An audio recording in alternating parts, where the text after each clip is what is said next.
Okay, how's that? I don't know how it got disconnected. I was just playing. I just had it yesterday. It shouldn't have been reset. Of course, I did change my OBS um, scene collection, whatever you call it, and I don't know. I don't know how it got disconnected. It's a mystery to me because it was the same mic setup I had last night. I wouldn't have thought it would be broken. But I was saying that I played the same. I said I was watching your show last night, man. I gave it a shot.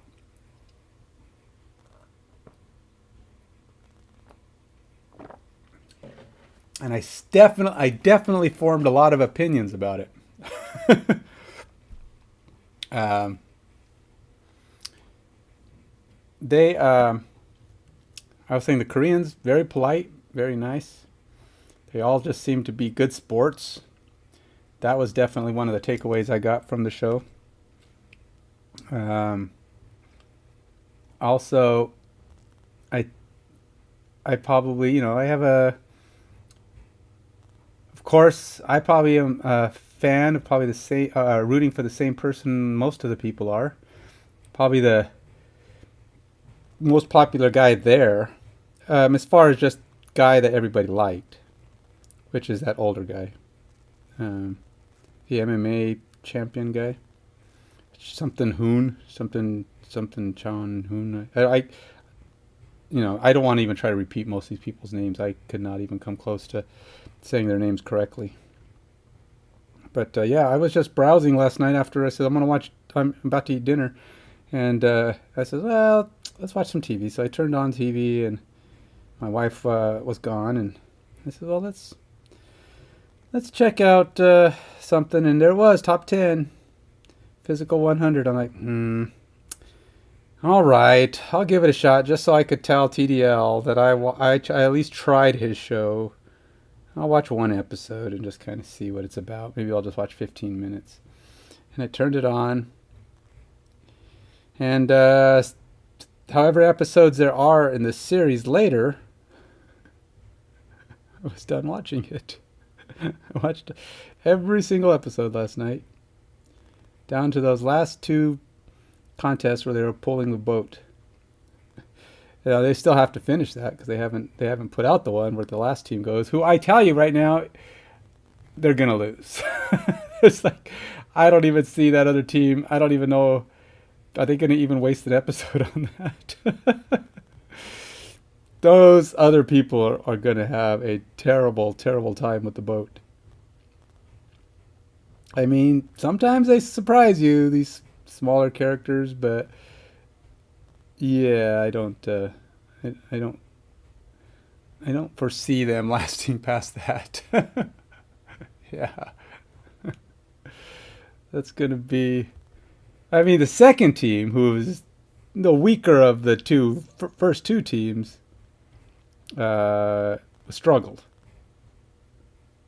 I don't see how that third team is gonna do it. There's no way. And they did spend a lot of episodes on the elimination of the first 50. That one, one-on-one thing that they did. For the most, I was actually kind of surprised. There was a couple of upsets. I did not expect it to go like it did for some of those. No big surprise that some of the big guys just dominated that because the other, get a hold of the ball. It was like these tiny little people they were fighting with. Oh, they're gonna even. It's not even that. I mean, personally, I don't think they're going to be able to finish this contest, much less win. But I just don't think they have the strength to move that thing fast enough. Unless they just go in there and, I mean, they have to be very quick and they have to solve for all the issues and problems that might come up, and they have to do it fast because their whole thing is going to be get started, get moving, because the other two teams both struggled at first just to get the thing going. They have to have enough smart people on their team to say immediately, so they don't waste that minute or two that the other team struggled to get it going. And if they can use that minute or two and actually have it moving already, figure it out at the start, maybe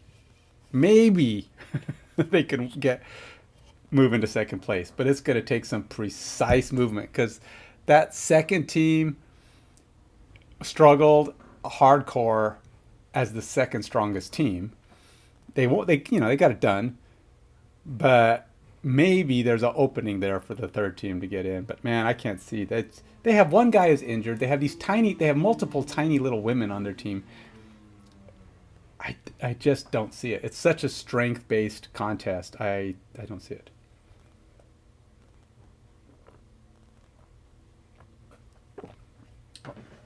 Oh, and then the contest with the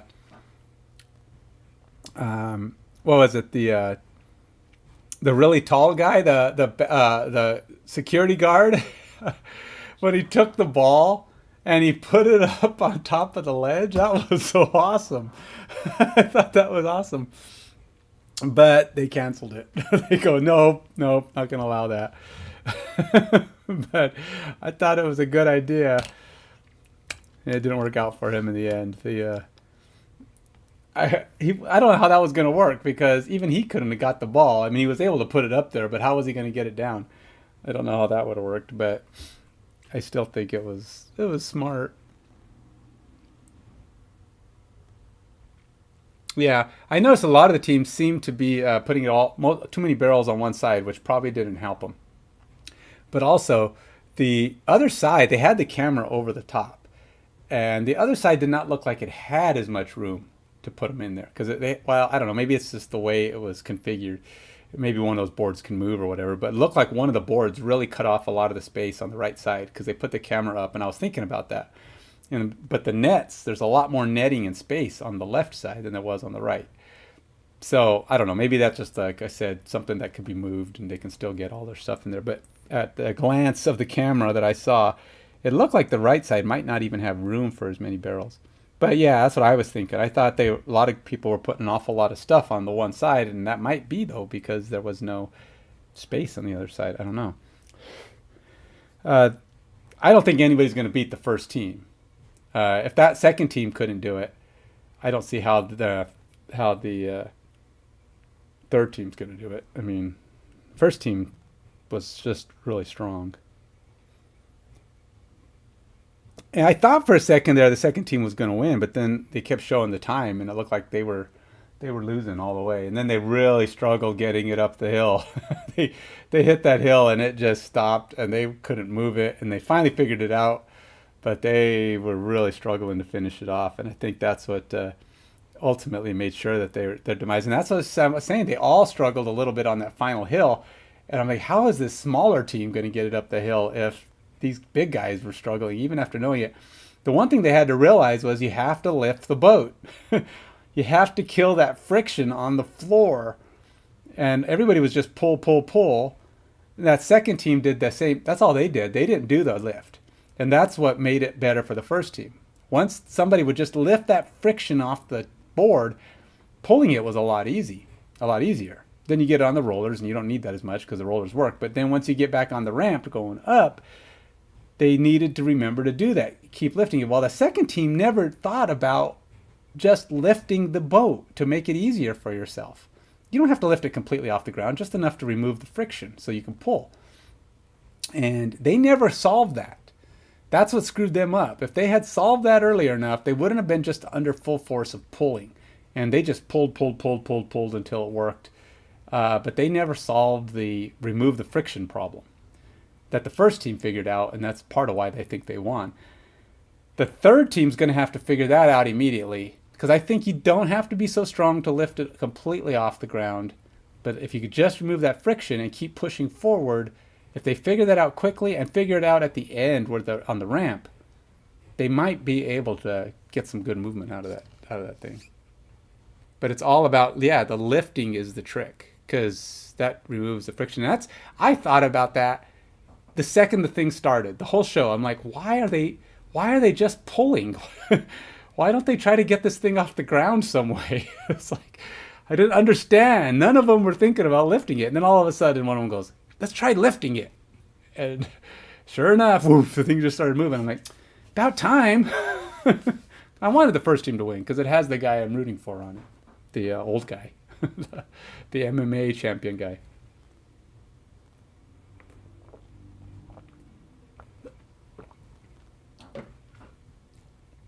Which, by the way, is he's probably the most popular guy there too. That older guy. His last name's Hoon, I think. That's about as close as I'm going to get to pronouncing anybody's name on there. Just remembering the last name.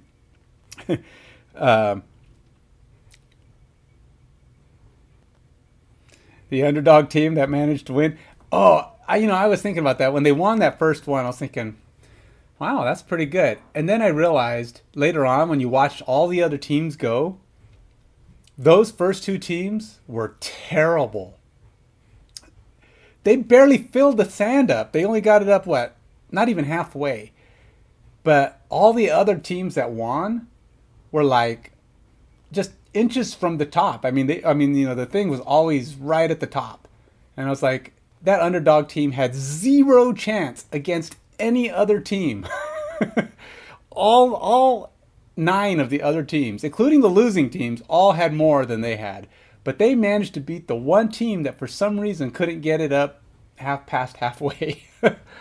But all the other ones, every contest after those two had both teams going higher and higher. And on the last contest, they were like the last 2 winners were at very, very top, and then the others were somewhere underneath that. But they were all past halfway, and only those first 2 seemed to barely get half. So that really was that underdog team got lucky. They got the right team, who apparently couldn't figure it out. I was surprised at how much difference they weren't carrying enough sand or carrying. I don't know what their problem was, but and then on the last match, those guys really built a good bridge. Their bridge never broke. They were zipping, zipping, zipping, and that bridge just stayed together. Well, they were the ones that had the girl who put the bridge together, I think. And she says, well, I just tried to make sure I did it right. I'm like, that's a good idea. Imagine that. Because I noticed that with a lot of those guys. They're putting the straps on underneath, and I'm like, they're not even trying to make it stick. They just flap them under and go, flap it under and go, flap it under and go. And I'm like, that Velcro's not even wrapped around the rope. And sure enough, people would run and the things start bouncing all over the place. And when she did it, she made sure the Velcro did its job. And it was hooked on there. And of course, the bridge held together, and they just zipped up and down the thing. And they dominated. I was a little disappointed in Hoon, though, when he started crawling on the bridge. He got really nervous suddenly. But he moved good for a guy, an older guy crawling across the bridge with 2 bags of sand. I mean, he moved fast in between those spots. And he didn't seem to hold him up that much. There was one point where he had a couple people who were like waiting behind him because he was crawling across, but he still did all right. And then you saw that CrossFit guy who was jumping up on the floor tiles. The floor tiles were up to his neck. Whoosh, jumps right on top. I'm like, frickin' A. What's that guy made of?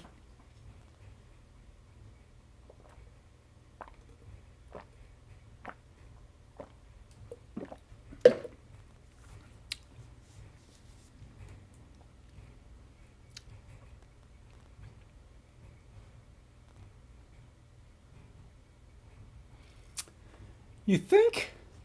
I don't think crawling is less energy than walking. I don't know. I mean, yeah, I guess he's not lifting the bags as much, right? He's putting the weight down.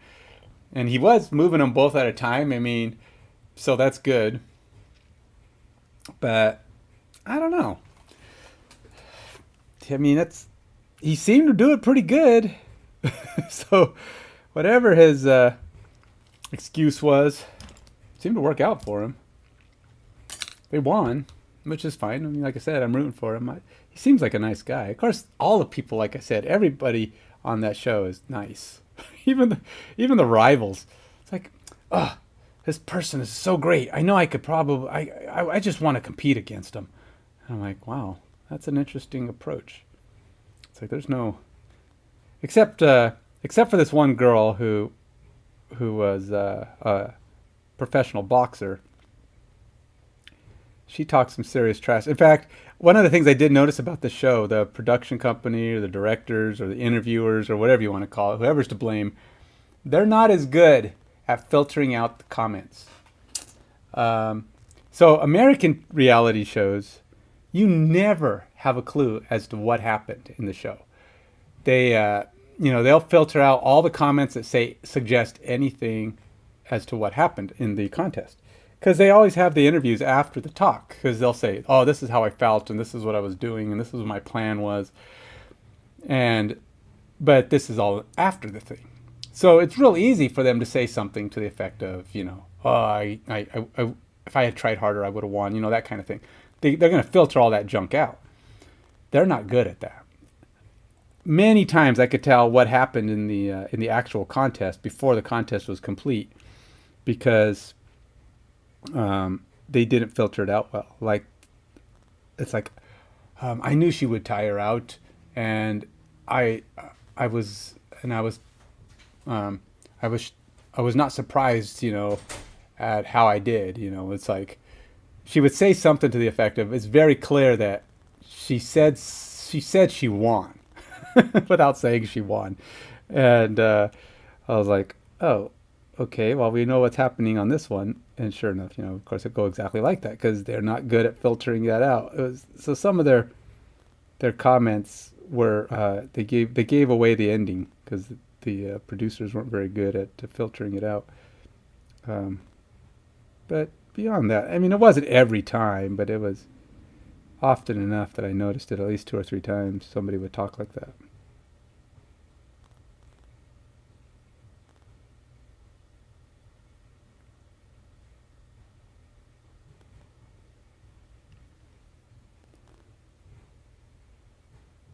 Oh, oh my gosh! But it isn't going to be as polite.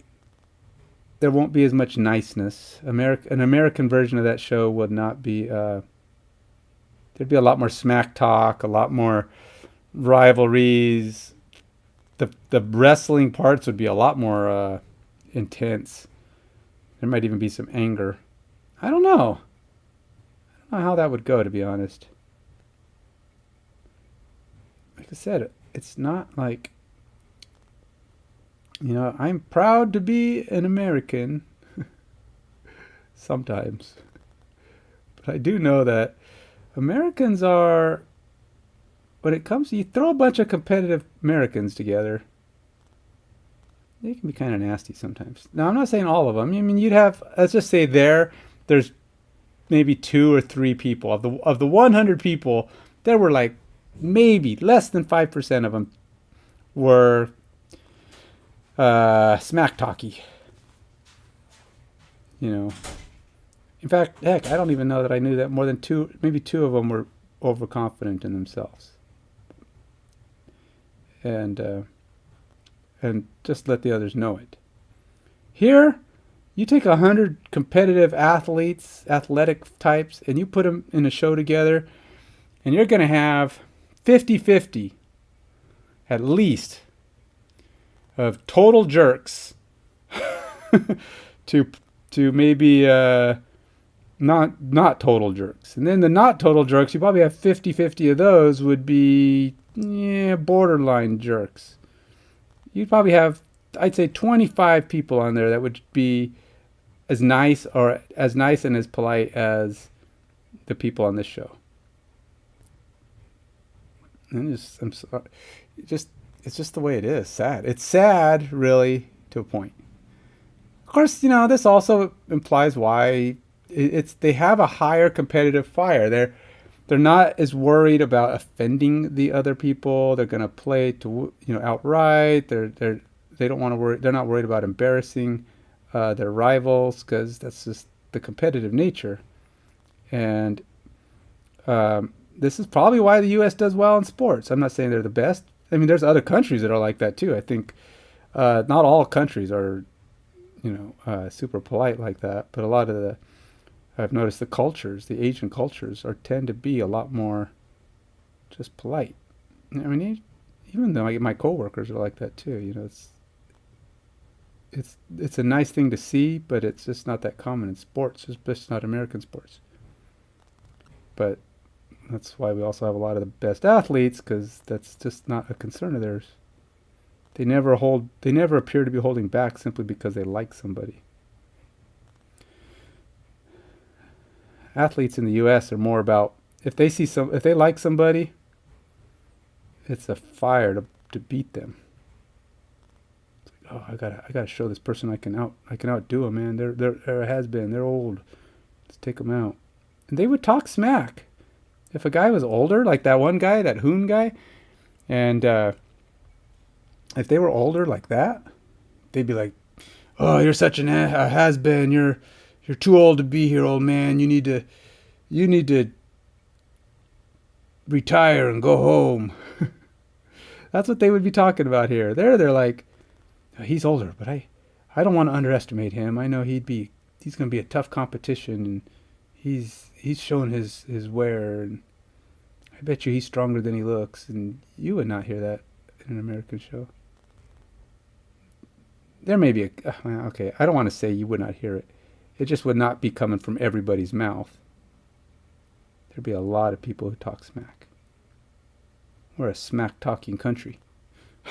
It's just our thing.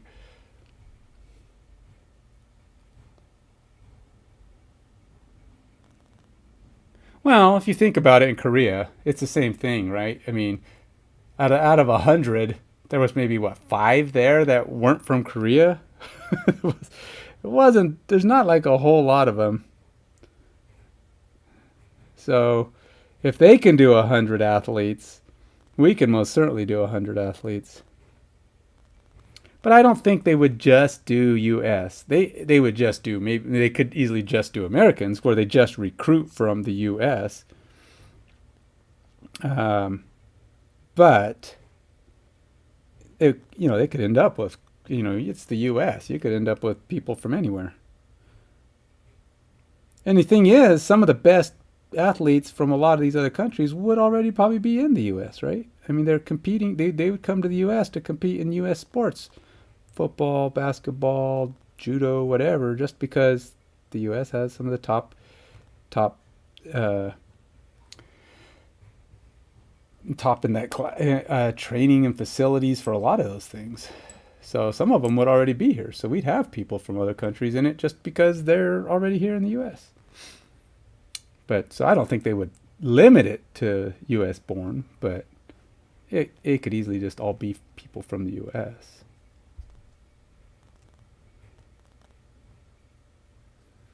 I don't know if you could really ever. Now, the Korean one, if they do a second one, which, if it's popular enough, which is looking like it probably is, will probably have more. They'd have to do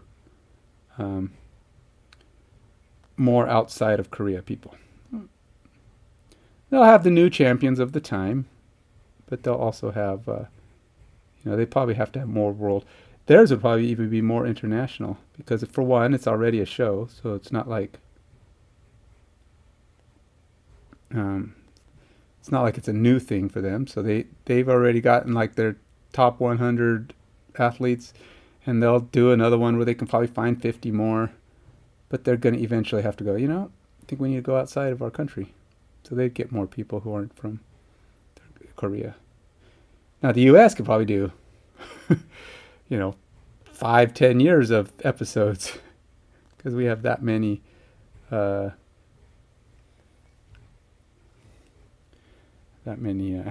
and people who could do that show.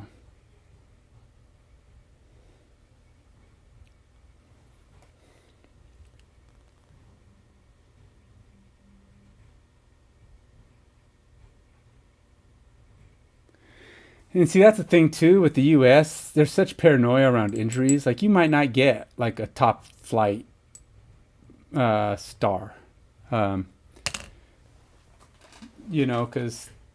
there's a lot of fear of injuries here in the U.S. It's like you would not get like the best football players because their contracts don't let them play in like basketball or do risky and dangerous sports because they're paying these guys boatloads of cash, and some of them are half guaranteed contracts. So they don't want them out getting hurt. So they put it in their contract. They can't do this or that or this. And that's the same thing with almost all professional sports: baseball, basketball, football, hockey. You want to get beat up, you get beat up during the football game or during the game. You don't go get yourself beat up doing stupid stuff outside of here, or your contract becomes, null and void. They can't cut you because you screwed up. So you won't get a lot of professional athletes simply because their contracts won't allow it. And because they don't want to get hurt either. They don't want to throw away their payday.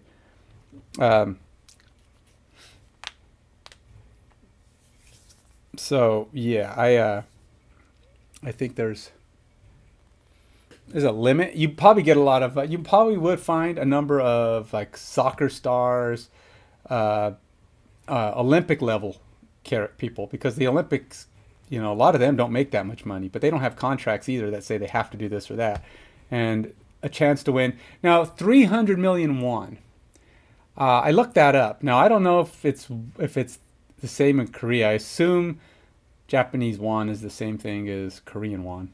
I don't know. Maybe it's not. But Japanese won 300 million is 2.2 million dollars. That's a lot of freaking money. No, 2.2. I asked Alexa last night. She said it was 1,200,900 and something dollars. Now, unless Japanese and Korean won are different, I got 2.2 million. Unless you lied. Let me ask her again. Alexa. Alexa. Are you listening? Where are you at? I'm designed to protect your privacy, so I record audio only after your device detects the wake word or if the action button is pushed. Yeah, I For get. other devices, you'll always know when your request is being sent to the cloud and recorded, because a blue light indicator will appear or an She's audio all signal talkity. sound. You can learn more Okay, at great. Amazon.com/AlexaPrivacy. Alexa, how much is 2 point... No, never mind. Alexa, oh my gosh. Alexa, how much is 300 won in US dollars? Not 300, 300 million won. I'm going to ask this again. Alexa, how much is 300 million won in US dollars? 300 million Japanese yen is 2,282,981 Oh. US See, dollars. she thinks I'm saying Japanese yen, not Japanese won. So maybe you're right. It could be only 250,000. Alexa, how much is 300 million Korean won in US dollars? 300 million South Korean won is 236,695 US dollars and 72 cents. You are right. In fact, it's only $236,000. So yeah, she misheard me last night. It's too bad. It's not nearly as much as I thought. Still pretty good money though, for a contest that probably didn't last more than a week.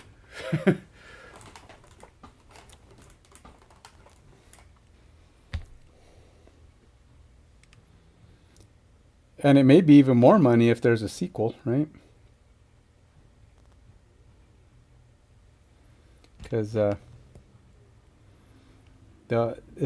popularity breeds more revenue. More revenue means.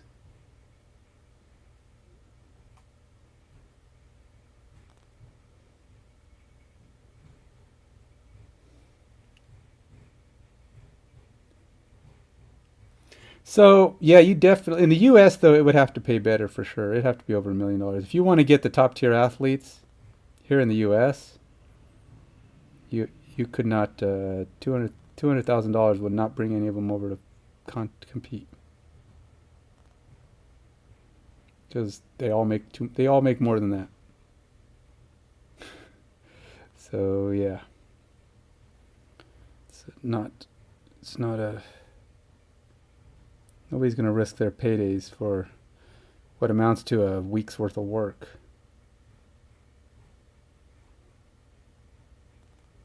Now, even so, even if you just got a bunch of fit people who weren't like top flight athletes, it'd still be interesting to watch.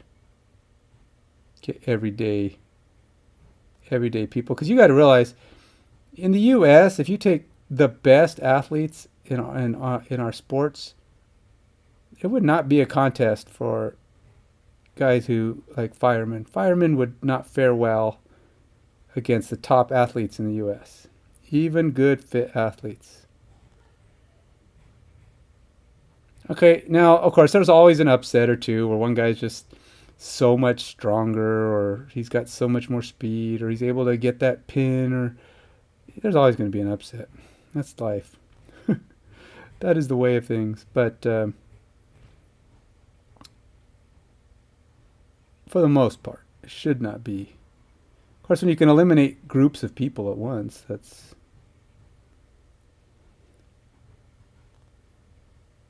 how you get rid of the best players. You put them on teams, and then if they're not with a good surrounding support team, that's how you get rid of the best people. But you have to. You have 100 people. I mean, you got to eliminate some of them in bulk, or you're never going to get out of this thing.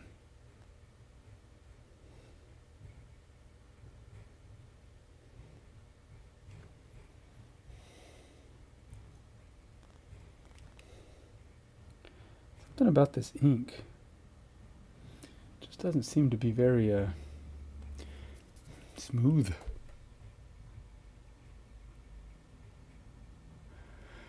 Oh yeah, no. If you want the top athletes, like you want professional athletes to show up, 500,000 is a minimum, I think. Because the guys who are the best in sports here in the U.S. are making millions of dollars. Yes, I know this is one event, but remember, they're also risking their livelihood. So they come in for $500,000 to do your contest, and they get hurt, they're going to be down millions of dollars. So it has to be worth it to them. So that's why I say you're more likely going to get Olympic level athletes. You're not going to get professional level athletes. You may get some boxers and some MMA guys who are well known because those sports have limited income. I mean, the best MMA guys might get a couple of $1 million fights a year, but it's not like constant. So it's not like they're making hundreds of millions of dollars like baseball and football and basketball players are. Bodybuilders probably don't make a ton of money either. I mean, they might make $1 million a year or something like that, but they're not making bank. So for them, the risk might be worth it for $500,000 or something. It might be so you're going to get a different variety of people, but I think you could get some good people.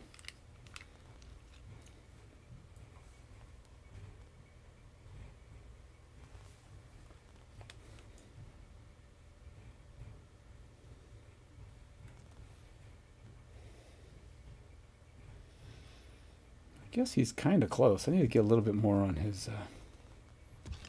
Let's put a little bit more highlight on the shell.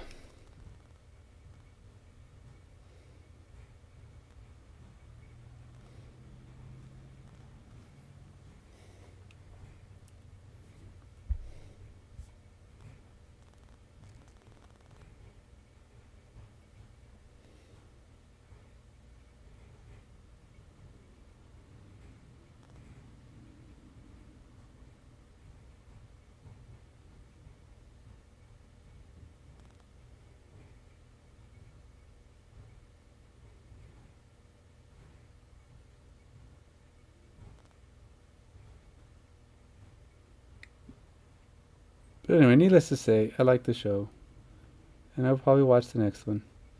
I'll watch the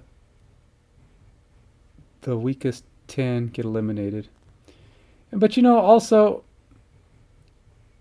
realistically, I was complaining too earlier when I was on mute, and no one was here to listen to. No one was here to watch my lips move. I was complaining that some of those contests, I think it's weird. There's only the premise of the show is right. The whole premise. Well, the way they word the premise. Okay, at the beginning, 100 greatest physical forms or whatever it is that they could find or whatever, and which one is truly the best? The best, most fit person.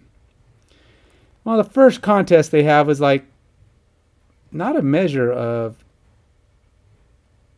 I mean, it wasn't a measure of endurance.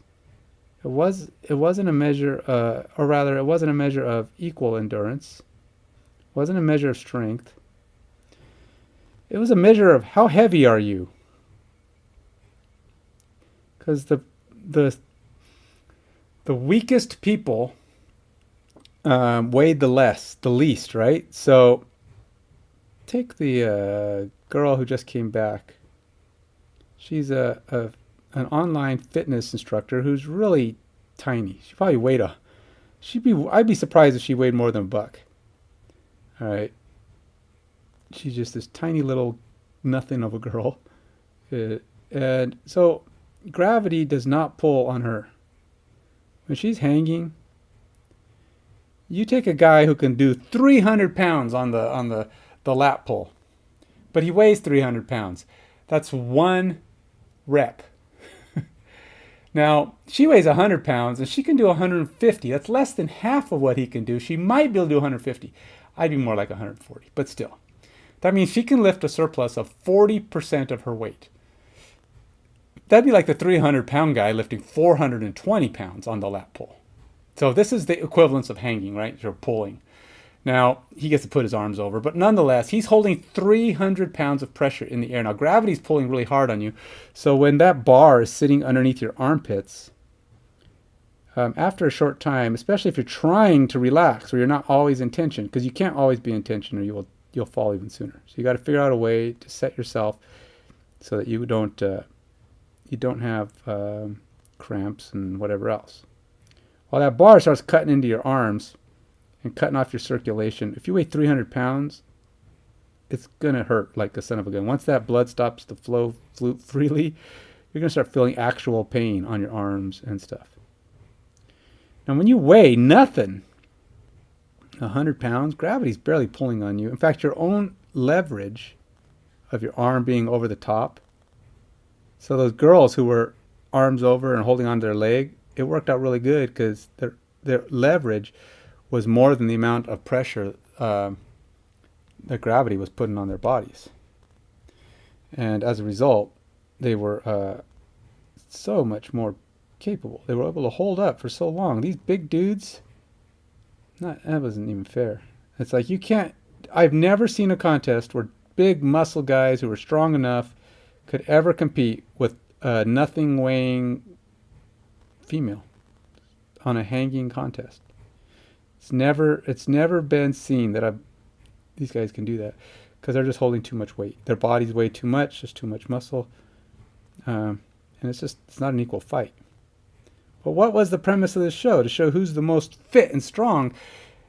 To say, yeah, are you not the most fit? If they wanted to make it a truly contest, you'd have the same weight for everybody. And of course the muscleheads would all win, right? I mean, they'd all win that contest. But that's when you have other contests too. That's why you say, okay, well, we have the musclehead contest and we have the cardio contest. What you really need to do is come up with contests that are both. And you say, okay, well, the person who's fastest, quickest, strongest, round, you're trying to get the most physically capable person. Who's the most fully capable. Not just strong, not just fast, not just quick, but everything. So you might not be the strongest, the fastest, the quickest, but you're the best there is when you rank them all together. And that's the measure of the perfect fitness state, perfect strength.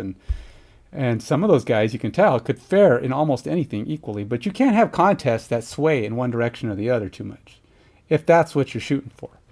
Like this boat one is so much about strength, a little bit of intelligence and coordination, because obviously you got to know what you're doing. And that was a struggle for and that's been a struggle for them, because not always are you going to know. But you can't have, and so the come back into the game contest, again, same problem. All those big dudes, they were doomed. They were not going to win, and none of them did. It was the average strong guys and the really light nothing people. People who don't weigh anything, unless they were truly weak, like that dancer dude with the skinny little arms, and he lost because the guy's got no muscle even for his body weight. But the fitness girl who weighs nothing, Yeah, she flew through that because she only had to weigh a whole 40 pounds in the air. Gravity, the rope probably weighed 5 pounds on her side of the pole because it was so long and there's a sturdy rope. And so you take that 5 pounds off, she probably took off, you know, 18, 10 to 18% of the weight off of her, her load. The guys who have to hold 120 because they weigh so much, or 100 or more, they had no chance. That rope didn't help them, and they were just that was not a fair contest for returning. It doesn't matter that they're stronger. The girl would have been no match for the kind of weight they had to lift. It would have lifted her up and taken her down with it. So yeah, that wasn't a nice. I mean, that wasn't a good. That wasn't a fair return contest. I know it's percentages, but percentage is not the same. When you start talking gravity and weight resistance, that's not a. Yes, I know they all had 40%, but gravity pulls a lot harder on 100 pounds than it does on 40. Now, she did have pretty good form on how she was holding it up, no doubt. She got her whole body back on it, but again, that's easier to do when it's not as much weight. So I won't knock her for the way she was doing it, but I think that's a lot of resistance.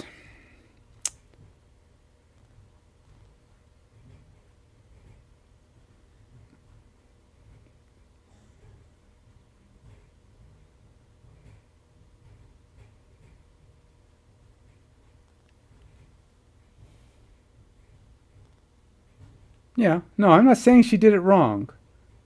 I'm not saying she did it wrong. I mean, like I said, she had a good form, and it was smart of her the way she did it. But I think those guys could have done something similar if it was lighter weight.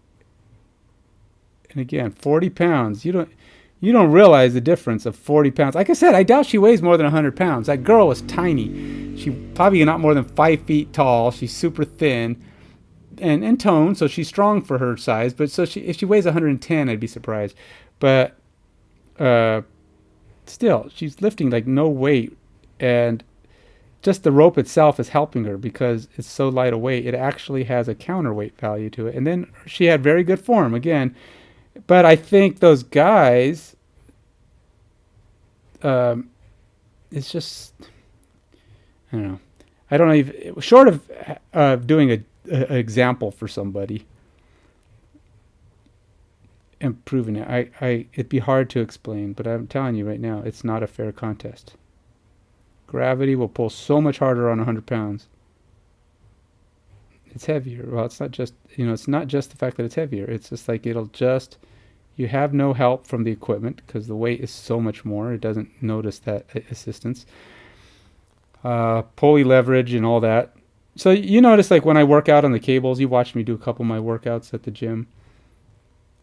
And when I do those face pulls, and I have to like lean way back where I'm literally sitting down, but there's still a huge difference, even in just 20 pounds. You go from 50 to 70, or, I weigh, 180? And 40% of my body weight would be 72 pounds. So I'd have to hold 72 pounds up. And it's not just about your body weight and leverage to holding this thing. It's also about your grip strength, which, as you know, my grip strength ain't great. But that pressure on your hands, that's why a lot of those guys, it's like their arms were fine. They were almost holding it up, but their grip, which has to hold that weight and put the tension on the rope, that weight is slowly pulling through. And it's, the hands are probably the weakest thing all those people there are, because most of them probably don't work on their grip strength that much. Now, there's a few guys there that probably have pretty good grip strength, but they were also monsters, and they were also holding a ton of weight. So it's like they could probably hold, 20% of their body weight which would have still more than that chick. had to hold. Um, yeah, I said chick. What is that? 1970s terminology. That girl had to hold. She had to hold however much she held. There's just no friction against her grip. You don't have to be that strong to hold up 40 pounds. There's no resistance to that.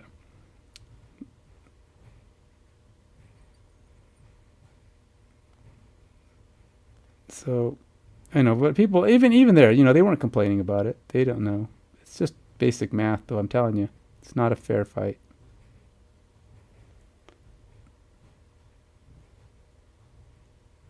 I don't know. What's a fair contest, though? I mean, if I really had to think about it, if you're trying to give everybody an equal chance to get back into it,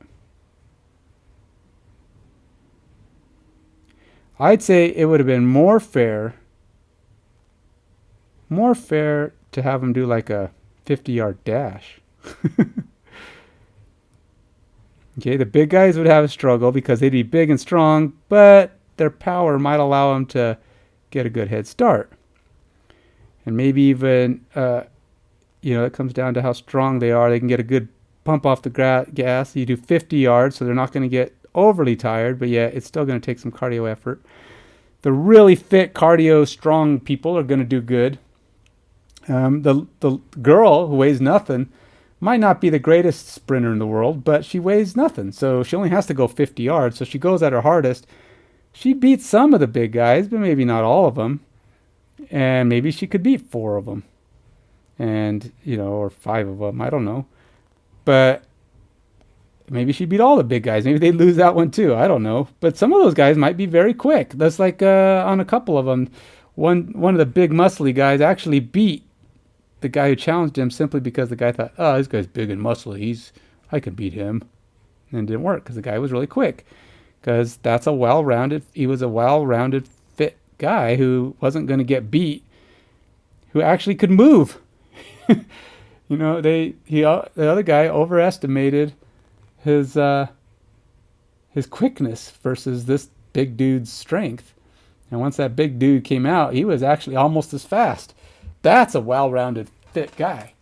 And I think that's the kind of contest you need to have. You need to have contests that are truly even in nature.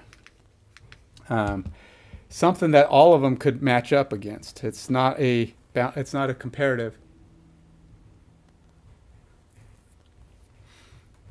Yeah, but again, the pole dancer, another small person, easy to do, right? The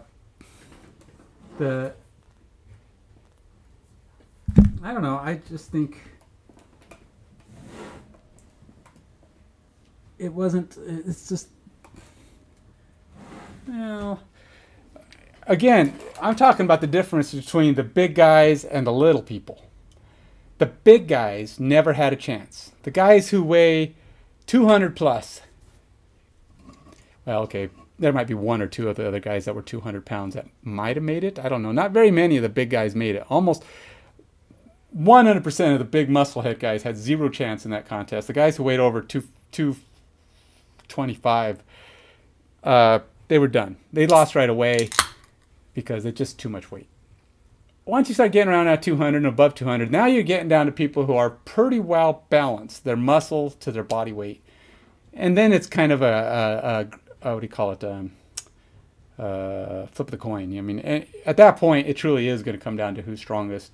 There is a balancing point where to me, the most fit people on this show, the most capable people on the show, are those people who probably range 150 to 210 tops.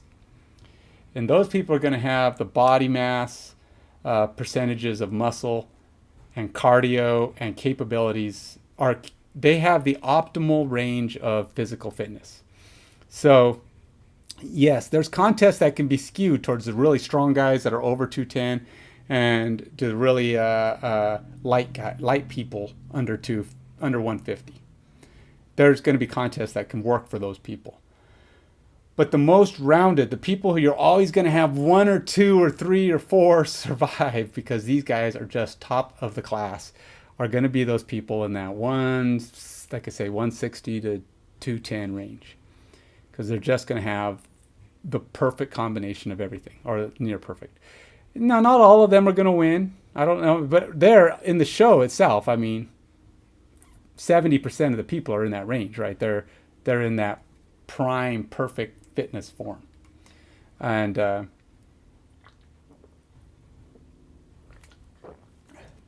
I think I think one of those guys will win. I don't know which one. As much as I like Hoon, the older guy, he's probably not going to win. But I think I think he'll do well. I mean, he's obviously very fit. Those MMA guys are pretty good. He's pretty strong. I tend to lean towards the CrossFit guys being the most capable. It is considered one of the most athletically fit, perfect sports. So those guys tend to have an edge. It's just in the general world of sports, people think, it's pretty much thought that CrossFit is the way to go.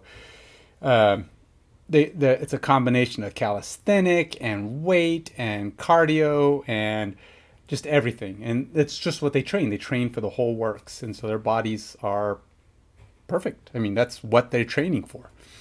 Bodybuilders are all about the strength, and sprinters and track guys are all about the cardio.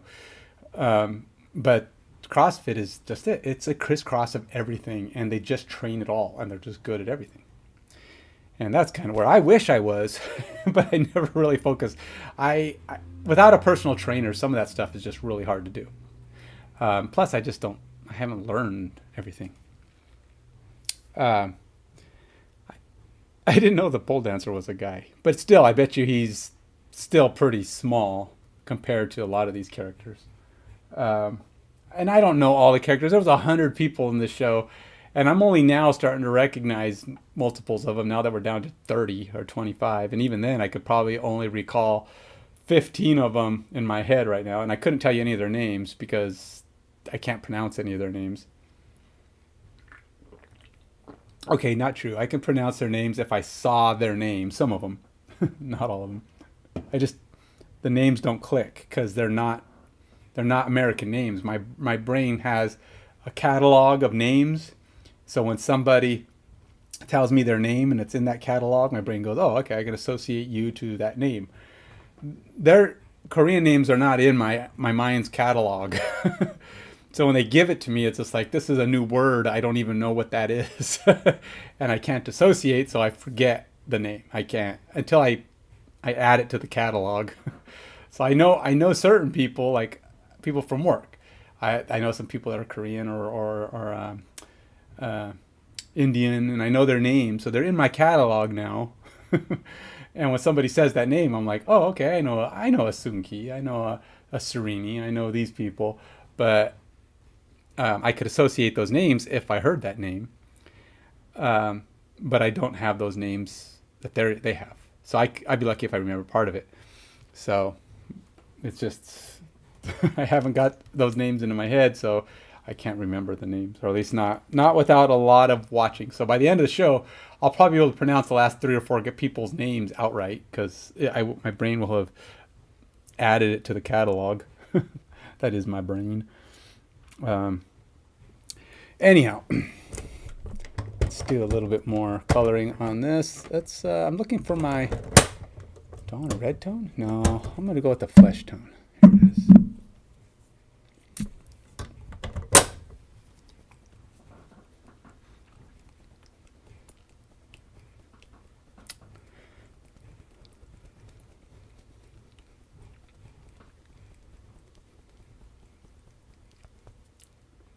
What color should I make this crab's eyes? Are they even eyes? They're kind of inset. I don't know what the heck those are, but they're holes. But yeah, it's that one dude though, who everybody talks about as probably being the most fit guy there. The one that could jump like 6 feet in the air from a standing position, jumped up on the tiles. I was like, that dude is. I gotta say that guy's a favorite as far as maybe not my favorite, but I mean a favorite to win. If the odds guys out there, there's 2 or 3 people there that are like miles ahead in my idea of who's gonna win that thing. and maybe not the ones I hope win, but they are definitely a force to be reckoned with. And I would not want to compete against some of those people, that's for sure.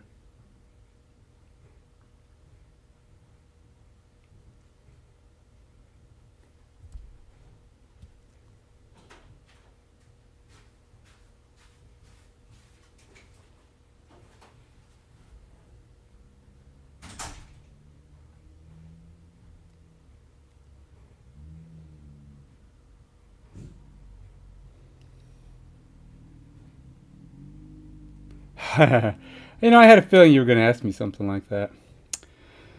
I certainly couldn't jump as high as that one guy. I could probably do, at my best, I could maybe do half that high. I'd be one of those people who was sitting down watching after the first couple of raises of difficulty. Because they didn't go up a little bit. Everybody did that tiny little jump. I could have done the low one, maybe half, maybe the second one, but after that I'd have been done. As far as, I'm trying to think. I'm thinking of all the contests on there. So the hanging one, I would not have made it to the end. I would not have been the top 5 on the hanging one. I would not have been one of the first ones out. I might have made it to the top half of each of my group. I probably think I could have done, what is it? The ultimate length of time there was around 15 minutes. It seems like so the guy who won that, he did maybe a little over 15 minutes, and the guy who won the other one was not far behind him. They both made it to about 15 minutes. But the first guy, the military guy, who came in second, his mistake was dropping as soon as his opponent did. He could have gone a little longer, and if he would have gone longer, just like 30 seconds or a minute, if he could have just gone a little longer, he could have won that. I think he was doing better than the guy who beat him. He just didn't realize that it was all going to be a ranked time at the end, and I think he was like, oh, I could have. And ultimately, it didn't really matter that much, right? Because so what? They just got to pick their opponent, and being first to pick out of 100 versus second probably made no difference at all. And I'm not even sure what was the great privilege the first guy got. Pick first, big whoop. That's not. Is that it? I mean, there's 100 people there. If you're looking for a weak person to fight or a specific type of person, there's more of those. I mean, it's not like the top 5 people couldn't pick pretty much any type of person they wanted. Excuse me. So there's not like, it's not like the privilege was all that great. But I'm saying he could have won. I think he was mentally stronger and probably more capable than the guy who beat him. But okay, back to me. I probably figure of the 15 minutes, I could probably do 5 to 10 minutes tops. So I wouldn't have been in the top 20. I'd probably been in maybe the top half, because a lot of people dropped out really quick. I think I could have definitely done better than that. But I think once the feeling in my arms started to go, and the pain started to kick in from the nerves, I'd have probably fallen pretty quick after that. But the trick there is to move. The guy who kept moving around in the bars, people were like, "Don't do that, you're gonna fall." The trick there, though, is it kept the blood circulation in his arms. So by doing that, he actually probably prolonged his time up there. Now, yes, it's risky because the more you move, the more likely you're going to make a mistake and fall. But he probably was able to keep the blood flowing in his arms better, which reduced the pain in his arms. Repositioning, so you're not just cutting off the circulation completely in one spot of your arms, which is really smart. I mean, he may not have known how smart that was, but ultimately it was a really good idea.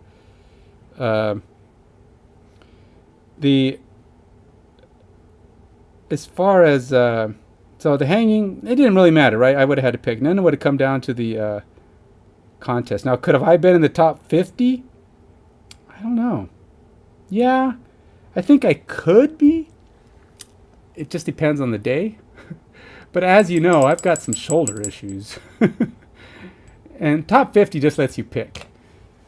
But by being, I think for one, as you can well see, I am not in those guys' class as far as muscular strength and tone. I'm pretty strong, pretty quick, but I'm not ultra fast and ultra quick and ultra strong. I mean, these guys are at the top of the class in pretty much all their professions. So I'm not quite there.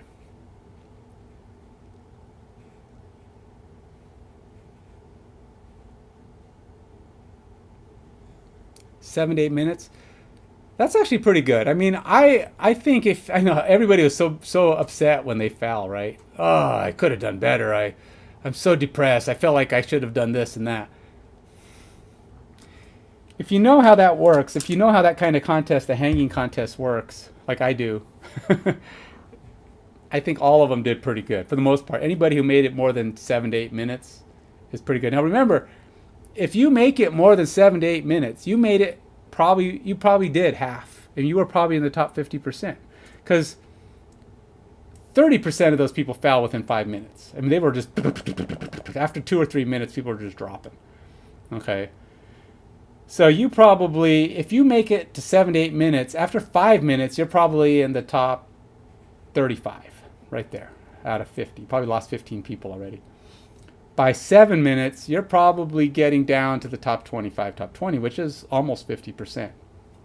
So, because by the time they hit the 10-minute mark, they're probably dealing with the top 20 at that point, and you're already in the you're already in the top 50 of the whole contest.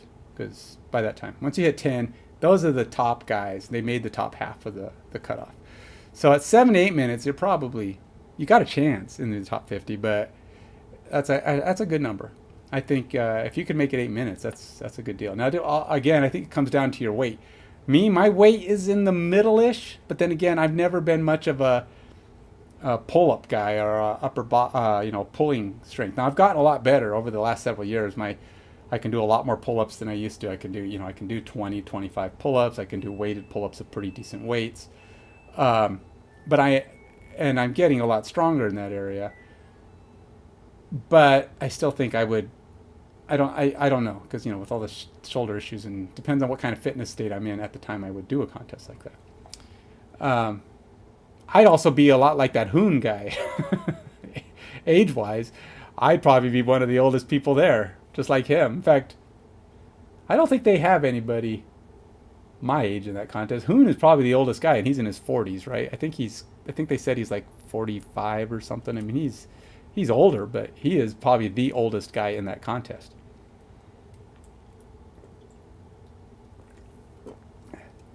So he's a number of years younger than I am. I think I'm pretty fit, but take it to the next contest, the wrestling racing thing. I would not want to go up against any of those wrestlers. Tell you right now, I could not wrestle with those guys. Them starting to pick me up and toss me around like that. Even if my strength was comparable, I could tell just by using their skills, they were in another class, right? Now, I would feel like I could do okay in the group A, or in the A arena, running around. I think I have the cardio to chase someone down, even a fast person, because I think I could run enough to keep with them, keep away from them, depending on who had the ball, and probably depending on who it was, if I was going up against a lighter person. Some of those big galoots, probably couldn't beat some of them. I was impressed by some of those guys wrestling the ball away from one or two of those big guys. But I'd probably give myself a 30% chance in the arenas. I have to be honest. I'm basing it on my current level of strength. Remember, I know I'm not in the class of these people. So if I had a 20 or 30% chance, that's pretty good considering where I'm at. If I trained hard and knew I was going to be in that show and had a physical trainer that could get me into a more whipped up, ready to go shape, I could up those odds. But I don't know that I'm certainly not a person who I would favor to win. I'm not going to say it's my age, because I don't believe in age being the limitation that is the problem. My fitness state is not at their level. I've just never trained at that level. I know everybody says, oh, once you get to an age, you just start getting older and slower. I think you get older and slower because you do less and less. People just, it's like work. I've been doing the same job for 40 years. I'm good at my job. I'm probably very, very good at my job. But I'm getting bored of my job. So I'm probably not as good or as effective as I was 15, 20 years ago. It's not because I'm older. It's because I'm tired of it. And I'm just trying to do my job and be good at it. But my motivation level's gone down a little bit because I've done that for so long, and I don't know how to change careers. I don't. It's not just about changing careers. It's about changing my, income levels. I don't want to change my income level. That's the balance. If I go do something I want to do, I won't have any money to be able to do anything that I should do, like pay bills. I feel like I'm missing something. All right, let's go with black for the eyes. I mean, crabs have black eyes, right? I'm impressed with the baseball player. I really did not think he would do as well as he's doing. He's just an American, I think, isn't he? He's not even. He's probably the only guy on there I think is an American, because like I said, he played for the Arizona Diamondbacks. I've been impressed. That guy's doing really well.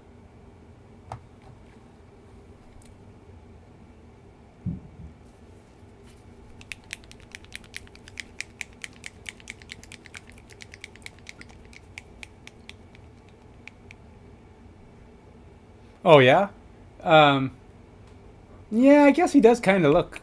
I mean, I guess look American.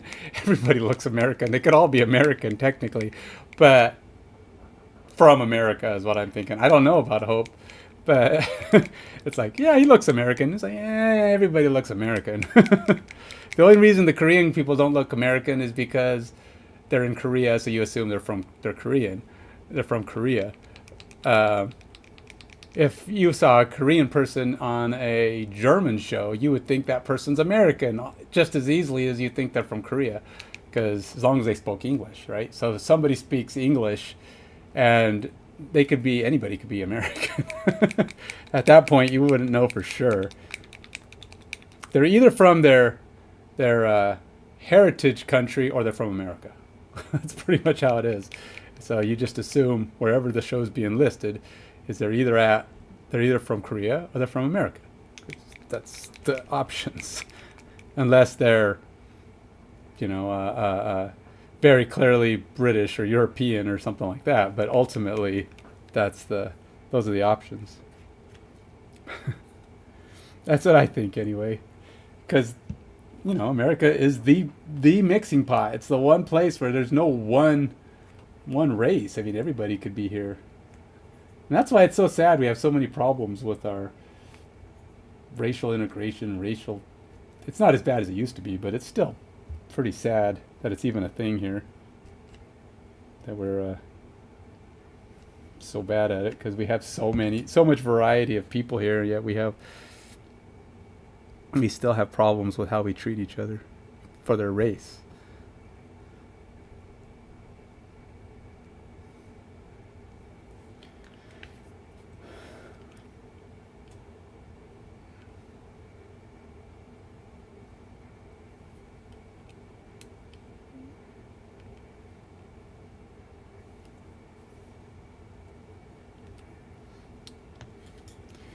But so the contest, I think, after this boat contest, this boat pulling thing, is going to definitely get down to. I think everybody there at that point is going to be pretty much down to the fittest and the best, those with the best chance of winning.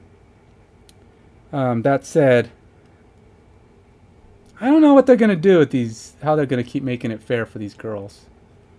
Because they are not. I'm sorry, these girls are not going to be able to fare up if they have contests of strength on a one-on-one basis,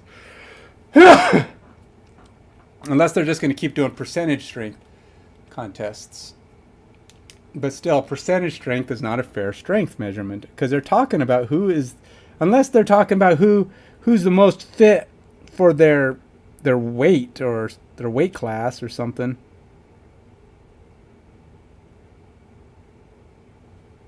You can't. That's what I'm saying. That's why men and women can't compete against each other. I know women always want to say, "Oh, we're just as strong as guys." No, you're not. On if you're look, maybe on a pound for pound, they might be as capable of being as strong as guys, but women are not as strong as guys. If you take the best of any contest, the best tennis players, male, female, best, uh,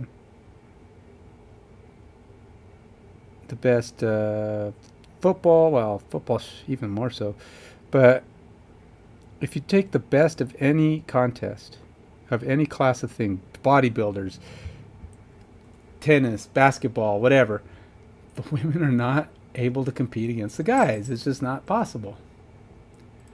Now, I was complaining about Billie Jean King when she beat what's his face, the Bobby Bobby loser guy. The guy was old and retired when he challenged her, and she beat him. Big deal. She was like still a champion tennis player. It's like, yeah, you beat a guy who probably hasn't played tennis except at his local uh, country club for the last 10 years. He talks smack, challenges the girl to a fight or to a match, and she's like, okay. And she beats him, and everybody's like, ooh, the woman beat the guy. It's like, so? I mean, it doesn't mean if I went up against one of the best tennis players in the world, even the 100th ranked female tennis player in the world, and I'm a decent tennis player, she'd beat the snot out of me. That's not the woman's equal and better than a guy thing. That's the woman is a better tennis player than me. I'm not a great tennis player. I'm not saying that women can't be just as skilled as guys, but physically they can't compete with guys if it's on the same caliber of athletic endeavor. So a woman could technically lift just as good, if not better, than a guy weights. Technically, I've seen the form. Some of these women have perfect form, and they're great. They're super strong and super powerful. But it's like me when I used to throw the discus in track. My coach said, dude, told me I had like the best form on the team and back better than a lot of the guys he's seen competing. But I weighed 150 pounds. I could throw the discus because I had perfect form. 125 feet or so, which wasn't bad, but I only weighed 150 pounds. But the state level contests where people were throwing it 150, 160, 170 feet. On my team, I had like two guys who were just football players who they throw the discus and they'd go 5 feet farther than me. They throw it because they're big old heavy. Whoomph, and that discus would just fly out there like a tumbling rock, and it would go 130 feet. It was annoying. He said, yeah, if you just put a little bit more time in the gym, you could actually be pretty good at this. And I'm like, well, at the time I worked out, but not the amount of time I should probably. And, but see, that's the thing. Women can do that. They can compete technically. This is why I think female bowlers should be able to compete pretty equally with men. I haven't seen it yet. I think women still struggle to compete with guys in that area, probably because guys can lug a heavier bowling ball, consistently a 16-pound bowling ball, and they can throw it faster, so it hits a little bit with more explosive power and does more damage when it hits. And I think that's the only reason guys are better in bowling, technically. But I think it's a lot closer. The gap is pretty small, and I think women can compete in that area because it's more of a technical sport than a power sport. But guys still tend to excel because they just tend to throw the ball a little better, or a little faster, not necessarily better. So there's not a lot of sports. Chess. I think women should be able to be just as good as guys in chess. There's no physical element in chess that a woman has to worry about competing with the guys. So it doesn't matter how good the guy is. I think a woman should be able to win. Now, it hasn't played out that way. I don't know if it's a matter of there's just not that. I think it's percentages. I think right now there just hasn't been a woman yet who's been good enough, or maybe hasn't competed with the guys enough, or whatever. Because I believe there's no reason why a woman shouldn't be able to compete with a guy in chess. And that goes for any like board game or other type of sport, like anything like that. No, see, that's again, you're looking at it wrong. Yeah, Venus beat some guys, but that doesn't mean anything. Unless she was number one tennis player in the world for a while. Of course she could beat some guys. She could probably beat most of the professional tennis player guys. But that's not what I'm saying. I'm saying when you compare people at your level, if you're number one in the world, that means you should be able to beat the number 1, 2, 3, 4, 5 guys in the world as well.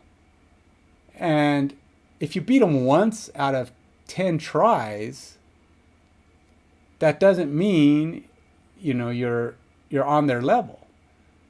It's kind of like if I was to play somebody who I knew was better than me in chess, say a 1400 player, and I played him 5 times. I'd probably beat him once. But he'd beat me the other 4 times. There's no doubt that person would probably still be better than me. I'm still not that good. I'm not at his level. I'm good, very good, for the average Joe kind of level. But I'm not good in the 1400 plus level. Average Joe level in chess, by the way, is 1100 to 1200. That's average Joe. Maybe 1000 to 1200, something in that range. If you're lower than that, you're just bad.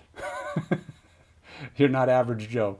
Average Joe who's smart enough to figure out the rules of chess, would probably come in and be 1100 to 1200 pretty much as a standard. That's why chess always starts you off at a ranking in that level. I'm around 1350, 1400, so I'm better than most average Joes. But when you start getting up to those higher levels, 1500 players are good players. They're not great players, but they're good. They're the kind of guys who know chess. They've been playing for a little while, and they just tend to be competitive in most competitions. It's like women and men. Rankings in chess, there's plenty of women out there who are... What I like about rankings in chess is everybody's ranked equally. So there's plenty of women who rank 1500, 2000. I haven't seen too many women who are in the 2500 plus. There's only a few guys even at that level, but those, I feel like they should be or could be. I just don't know that the right women have come along yet. And I think it's a percentage game, or maybe desire game, or, you throw 1 million people at something, you're going to find some really good people. And of those million, you got 800,000 of them are men, you're probably going to find some really good chess players. And you got 200,000 women. You're going to find some good chess players there too, but maybe you just haven't found the ones that can win worlds yet. I think it's going to happen. Someday, I think a woman will win the world championship in chess. I don't see why not. There's no reason. I'd like to think, as a guy, that we're smarter than women. But that's stupid. That's not true. Just because of my own pride, I'd like to think that. But there are some really smart women out there, and I don't see any reason why they can't be just as good at chess as men. I just don't think we have found the ones that are ready to beat them, who have chosen chess as a livelihood. I think that's the thing. The women who are probably capable of being the best in the world in chess have not chosen chess as their goal of life.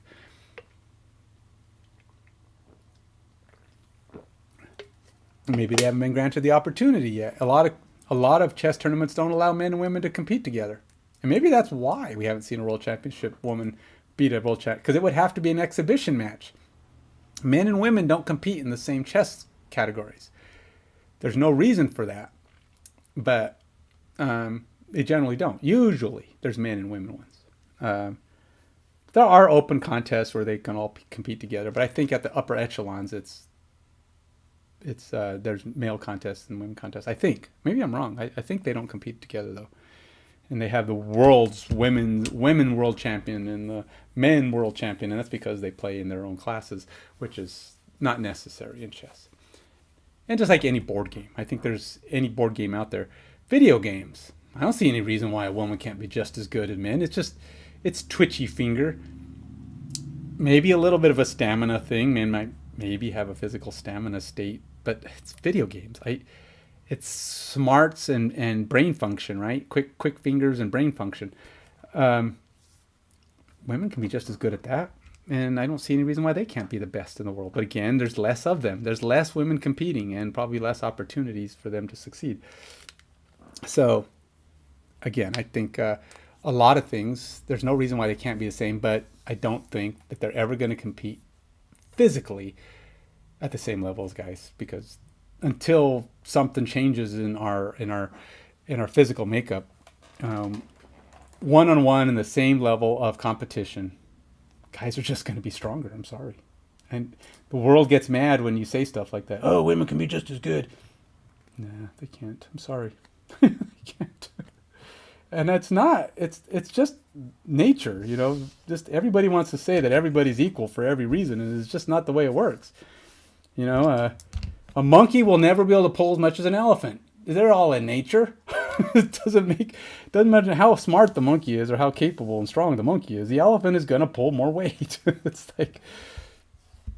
It's just, they're not in the same class of, and and I'm not, before somebody gets all offended, you calling the women monkeys?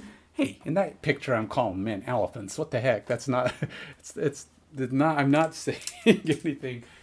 It's like people get all mad. You're comparing us to a monkey?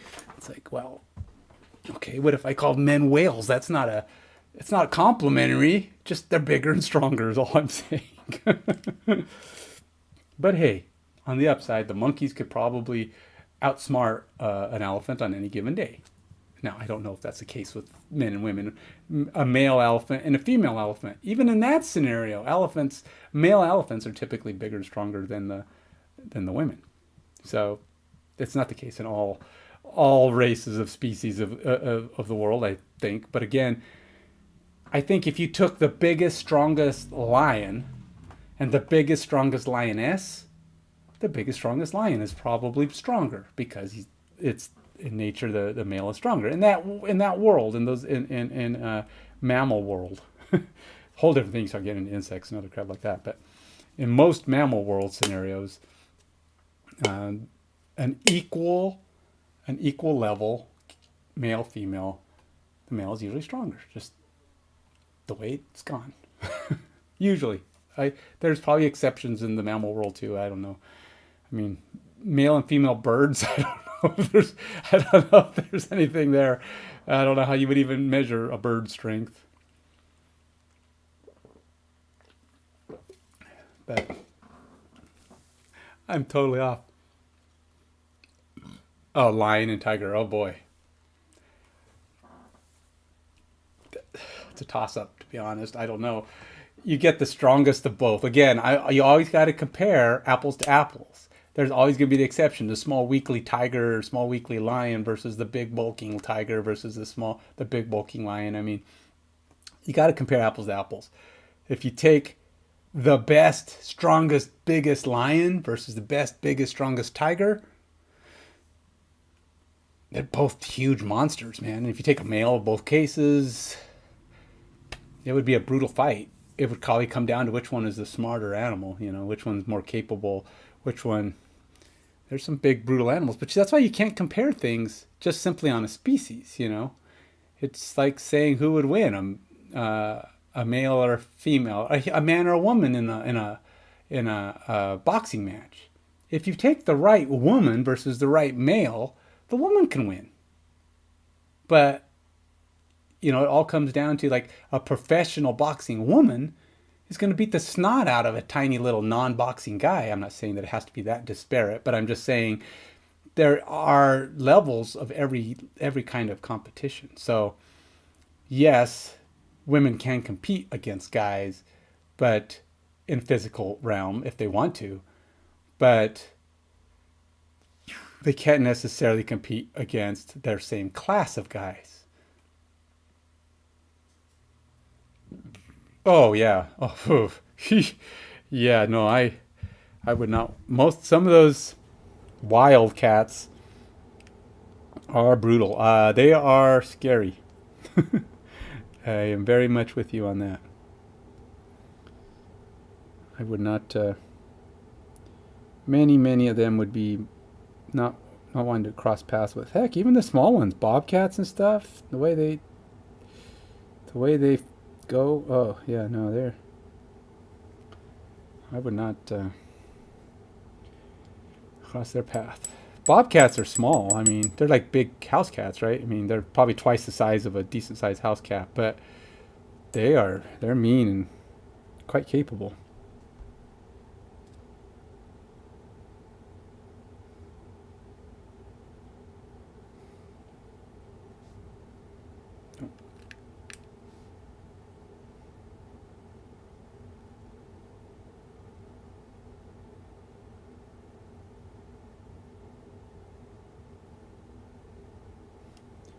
That's some kind of weird hair or something on my guy here.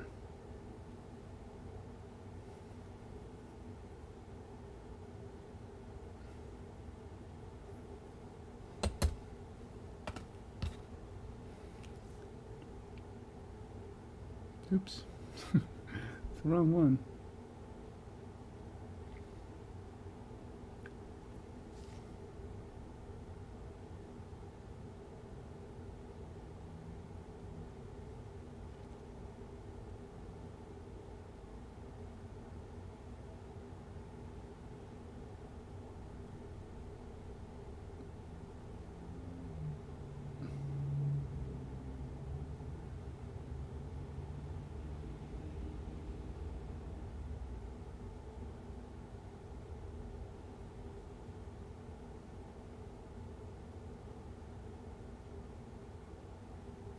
And I'm kind of quiet at this moment. I'm trying to focus on cleaning up these eyes a little bit. It's kind of got me on my focus state where I have to go quiet while I pay attention to where I'm painting here.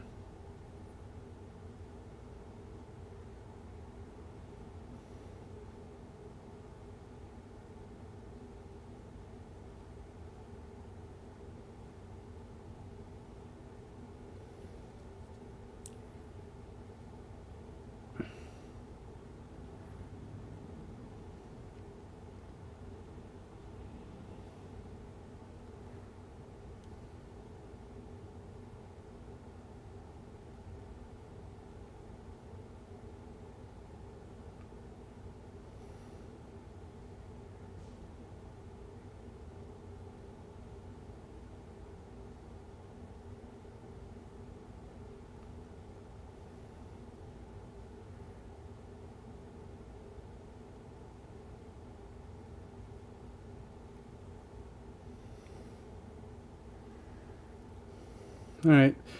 Yeah. Just trying to figure this out before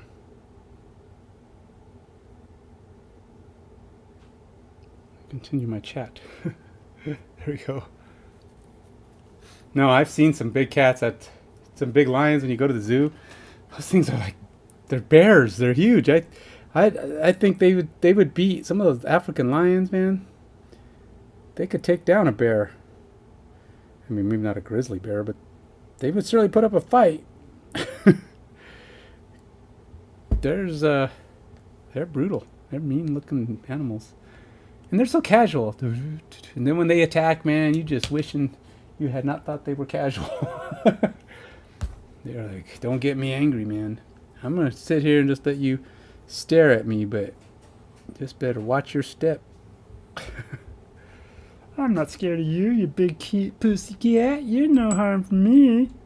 Yeah, come in here. Talk to me. Let's have a chat. We'll have a chat. You have a chat, I'll have breakfast. Yeah.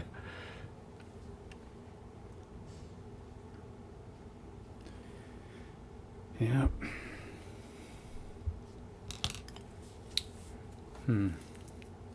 Trying to decide what else I can do. I feel like there's something else I can do with this guy. could probably try to do some more highlighting. I don't... I don't know. I'm not sure.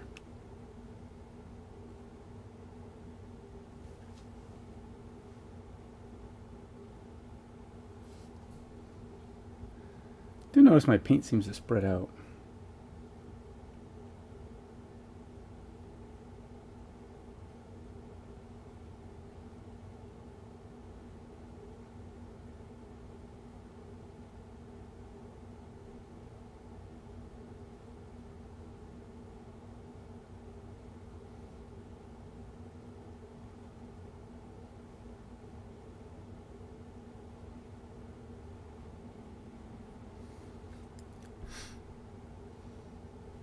Now, that could be just me. I mean, I might just be spreading it out, but sometimes I feel like it's not just me.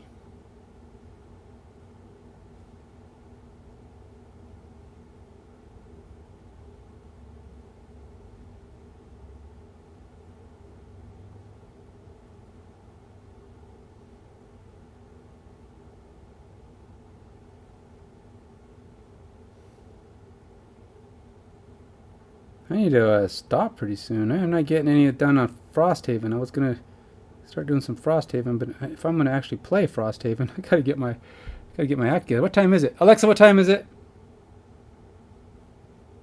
She is not listening much today. Alexa, what time is it? Oh look, I have a clock right in front of me. 5 p.m. Yeah, thanks. I found my clock. You're a little late. I asked for time. I want it instantly, so I don't have to look at my clock, which is 2 inches from my face. Literally, my phone is sitting right here and it says 4:05. Talk about the ultimate in lazy, huh? Don't even want to look down at my clock. Well, at the moment I thought I didn't have any way to look, and then I looked down at my phone. I'm like, oh yeah, my phone says the time. Forgot I had that. Never mind.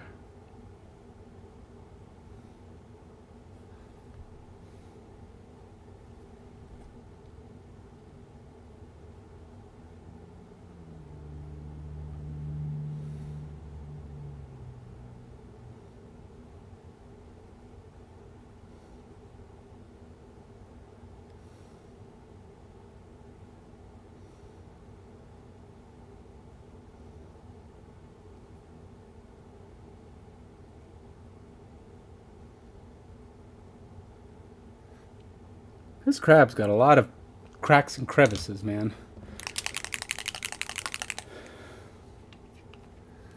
And why am I painting a crab, you say? I know you didn't say that, but I know you're thinking it. It's because it's actually going to show up in my campaign I'm doing at some point. It might be soon. I'm supposed to actually have a couple of them, but I don't have more than one, so I'm painting one.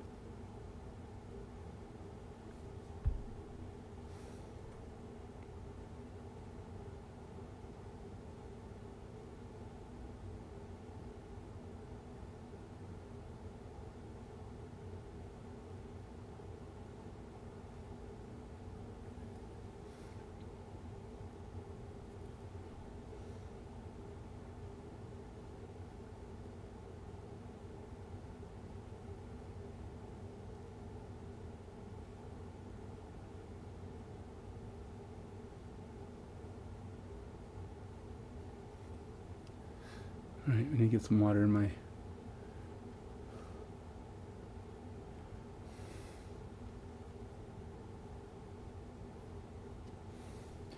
My brush, they start to fray a little bit when you let them dry out too much.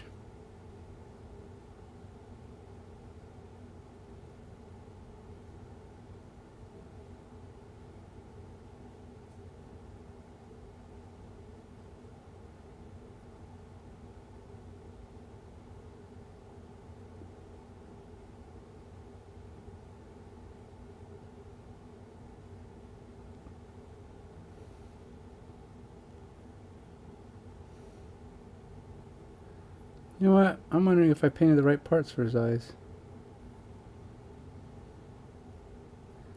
Has these two little protrusions on his face too. Crab's eyes stick out. Are they outies or innies? Because there's these two little holes in the front, and I was pretty sure that was his eyes. But now I'm seeing these two little protrusions on the front that I thought were just more of these like little spiky things. And I'm wondering if those are actually his eyes, because they stand out different from the rest of these protrusions. They're like round, and I'm starting to have my doubts that I painted the right things for eyes. I just painted the two black holes as two black holes as eyes, but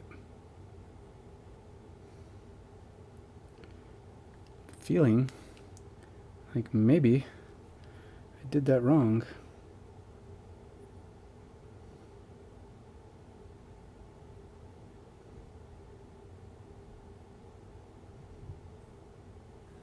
I think it's my next attempt at my Frosthaven is not going to happen during the day here. It may have to happen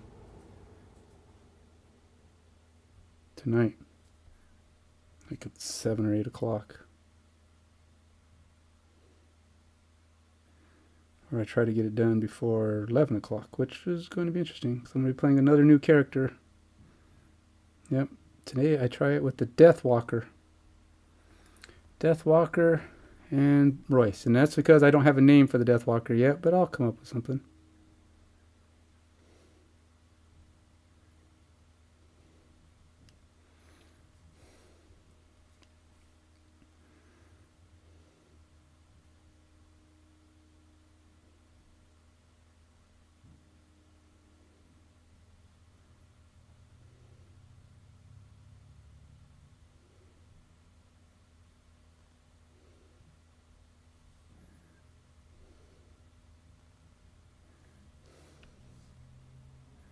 I keep almost sticking my brush in the wrong paint. Am I even on the thing? Let me know if I'm falling off the screen, please. I kind of let myself drift sometimes, and I don't even realize I'm not even on the screen anymore. I know you're not really paying attention to my painting, but if you see that, hey, I think he probably wants to be on the screen, which I do, let me know that I've fallen off, please.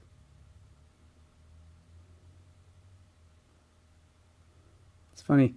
I turn on painters every now and then because that's what I watch on Twitch, and it's not because I'm all that terribly engrossed in their painting. I am just curious what they're painting, and I'm always impressed by these other guys. It's like, for me, it's like people don't come watch me and they're impressed by the outcome of my painting. They're just watching to talk. It's usually just people I know come in. It's like you come in because you know me from my workouts. But then other people are like just friends of mine who come in and say hi. And then, but ultimately I don't have a lot of just like people who stop by, because they can see I'm not one of those guys who does this for a living, for one thing. And they can see that I'm not quite in the league of so many of these other painters, but it's all right. I don't mind people just coming by to say hi and check things out. What am I painting?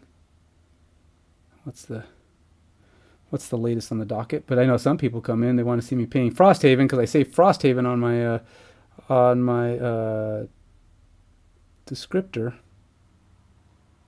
and I'm not even painting them. So I got to do a couple. Got to spend a little time with those guys. I was going to try to give Tanya at least a base coat, at least, get her going. Strangely enough, I haven't done her. I haven't done Royce and Adrian's levels extra paint in a while. Well, that's because I haven't done any progression. I always said I'm going to get a little paint on those guys between scenarios. I've been doing the same scenario for 3 weeks, so probably don't need to worry too much about that. I'm going to win this scenario. Dang it, I'm going to win this scenario without dropping the level. I refuse. I'm so stubborn. Everybody's like, stop it. Just drop the level already. We're tired of this stupid scenario. I'm surprised. I'm still getting quite a bit of views, though, on these games. Now, granted, people on the average view time is like 10 minutes. So 10 minutes of a... I got to somehow shorten my... I think what I might have to do is download some of these videos and snip them up cut all the junk out, cut all the chit chat out. I was actually thinking once I finish these scenarios to do speed ups. Put them on TikTok or something, where I go through every single win and loss at rapid speed. Win, fail, fail, fail, fail, fail, victory, yay! And just have it going super quick like that. I just do these little TikTok videos where my playthroughs are literally, I beat a scenario in every one of them. If I fail 5 times, then I'll have 5 super fast playthroughs. I think that'll be kind of fun if I do it. I have great ideas for editing. I just don't have time for it. So that is the problem. It's like, hey, you should edit this with these really cool ideas, Ken. Oh, okay. When should I do that? Oh, I don't know. Someday. Someday under the rainbow. Wait, no, that's somewhere, huh? Wrong call out there. Never mind.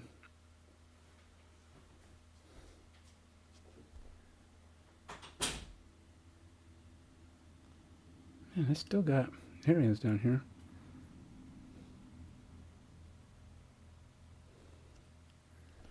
That are not picking up paint.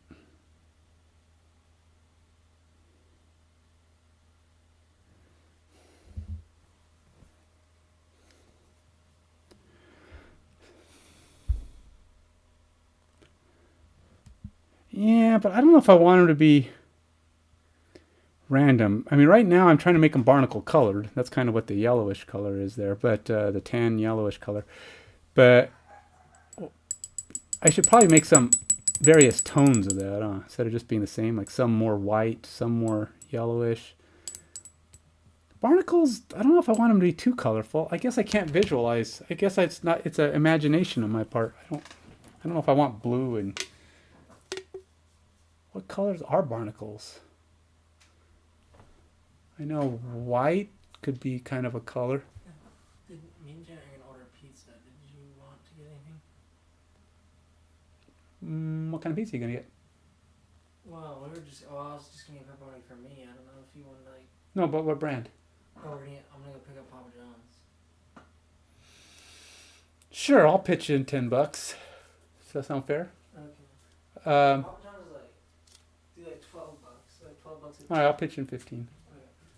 And you kind of know what I like, right? Yeah, kind of. Chicken, beef, pineapple are my base flavors. Alright.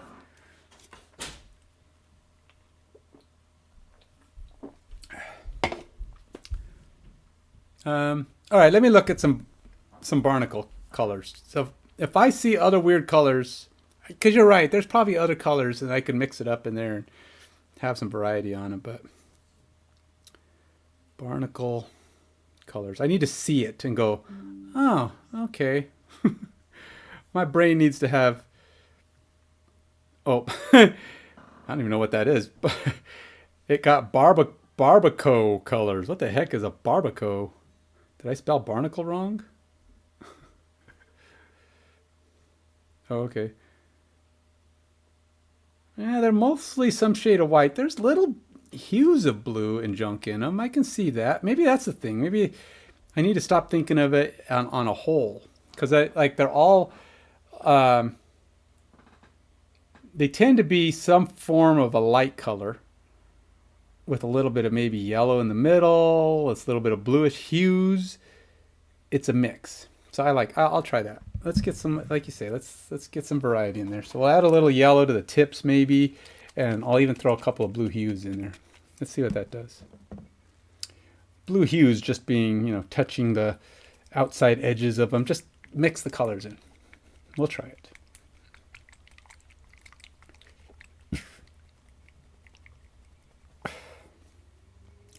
I'm always up for a little experimentation. I just needed to see it and kind of go, okay, well, that's what barnacles are. It does seem that barnacles have, the center is usually a yellowish color. I probably gotta wash my hands. I feel lotiony, sticky. I did wash my hands, or put lotion on.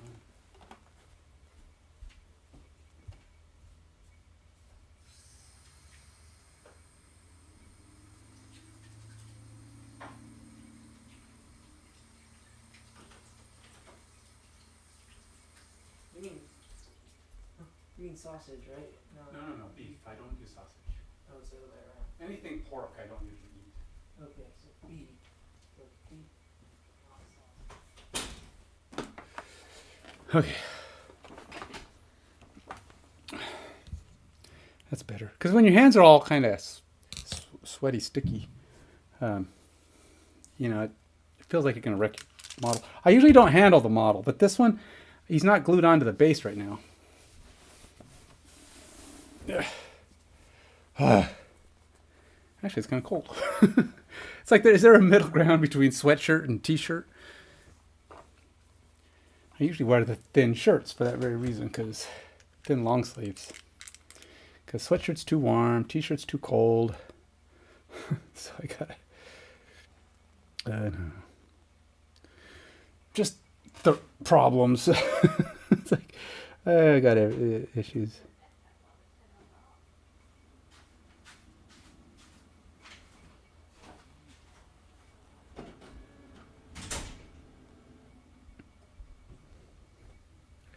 I'll try to give a variety of these things, some bluish hues,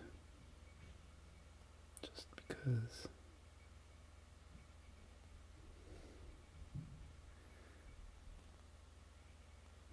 You know, oddly enough, these you may not be able to see, probably can't see it, but these barnacles are fairly detailed, the bigger ones anyway, to the point of they actually they have the little flowery tip that you see in barnacles.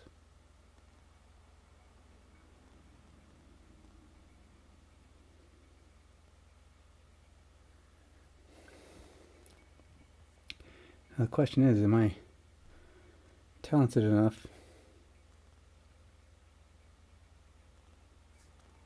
There's actually not that many colors of barnacles. They're mostly either very white, very beige, or they have a decent amount of blue in them, but that's not really. Other than that, I kind of had the right color range.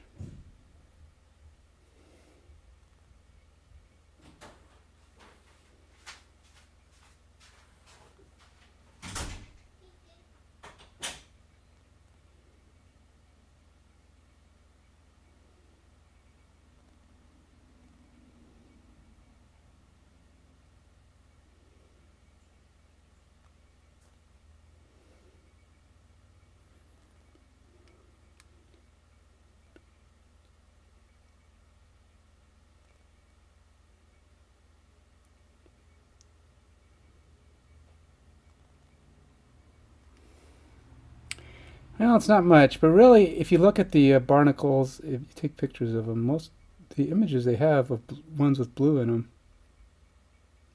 really are not that. They're not like dominant blue. I mean, they have pictures of barnacles that are like very blue, but on the average, the ones with blue in them are kind of not that blue.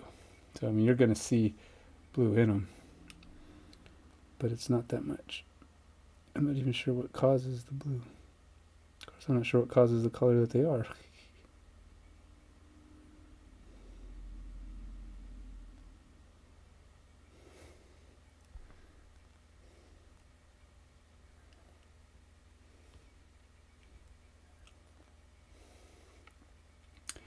All right, let's try to get some yellow in there too.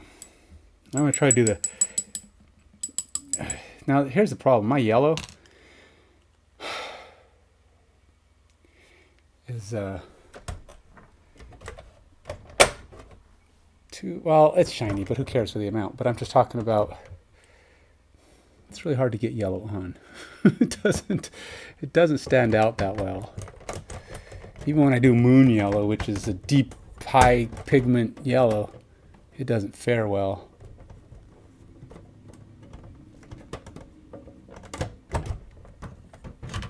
Moon yellow. This one right there. See?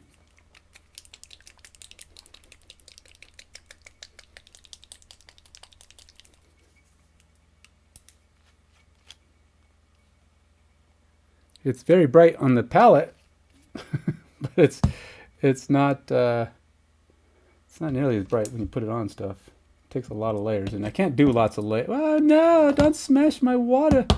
Stay away from the water. We've got another medium freeze, so we should go ask. Pumpkinpie's here.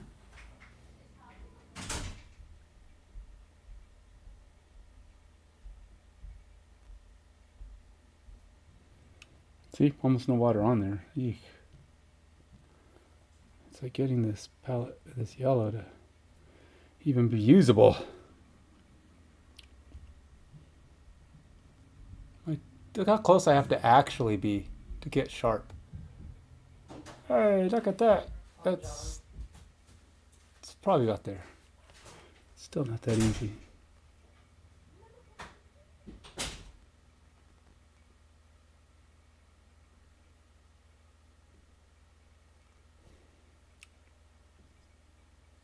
Then you go on, it's got a fair amount of yellow, and then it dries and the yellow's gone. It's like it'll fade itself away.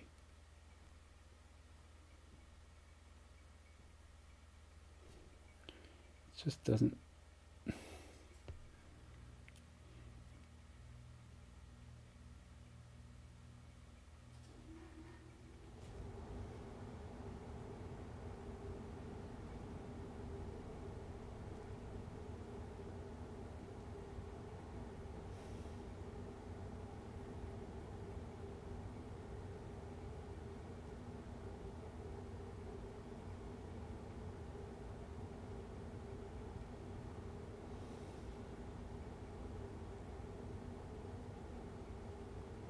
Trying to color the right amount yellow too. I mean, you don't want to go too far because it's really supposed to be just the tip, just the center of these barnacles. The bigger ones might have a little bit bigger center, but don't want to color the whole thing because that's really not what it is.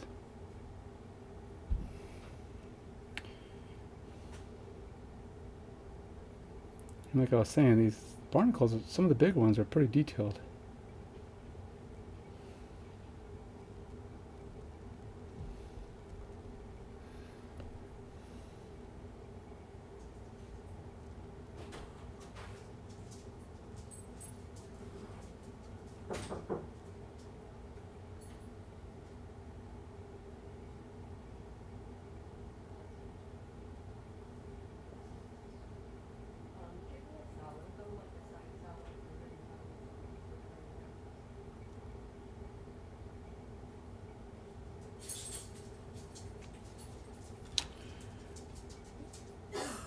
Probably have to make that my stopping point. That's when the pizza arrives. Isn't it just usually like What is it asking, Janet? yeah. Yeah, that's fine. It asks for a dressing type, either Caesar or Italian or did you like that candle yesterday? It smelled so good.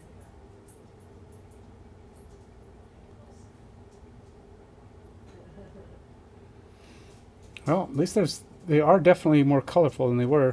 Do you want a salad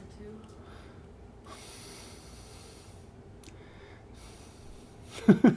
I probably should. I don't know. Do they have different sizes? Like a small one, maybe? I think it's just like a no. Nah, let's say no.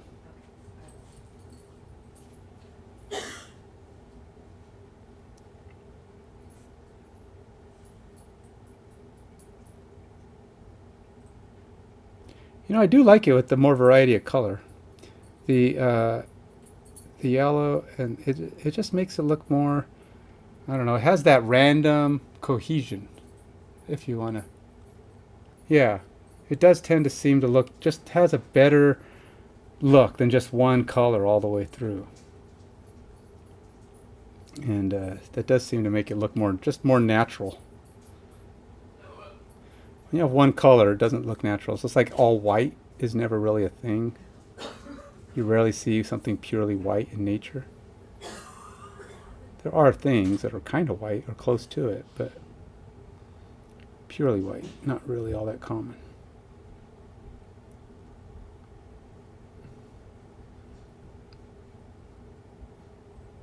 There might be shades of white, things that are whitish.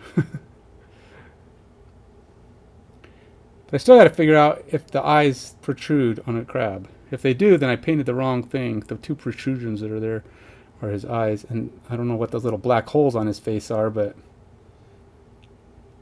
no, yeah, I definitely like the way this looks better. Just definitely has a better look to it.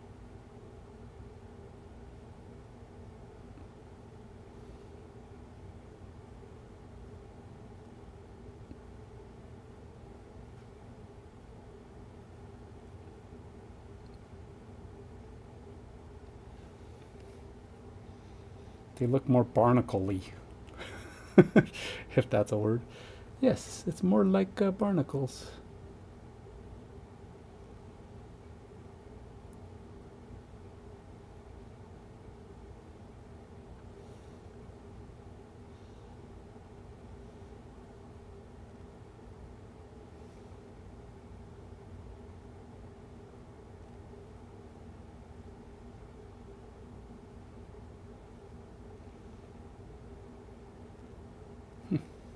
Yeah.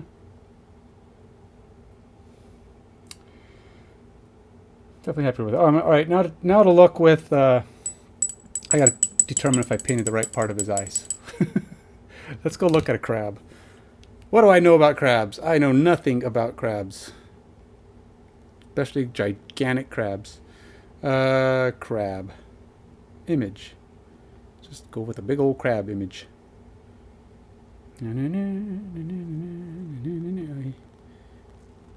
Okay, so those two holes in his face apparently are just noses. They're nose holes or something. I don't know. They're just holes. It does appear that the protrusions are his eyes. Crabs are a weird-looking creature, though. That's for sure. These crabs are boring. They don't even have barnacles on them. Boo. Barnacle-less crabs. Boring crabs. Their eyes are pretty much just black. And I should probably think about... Yeah, that's an idea. A lot of these crabs have slightly different colors on their big claws. I mean, some of them are just red. They're boring crabs. But some of them have, like, black tips. I kind of like that.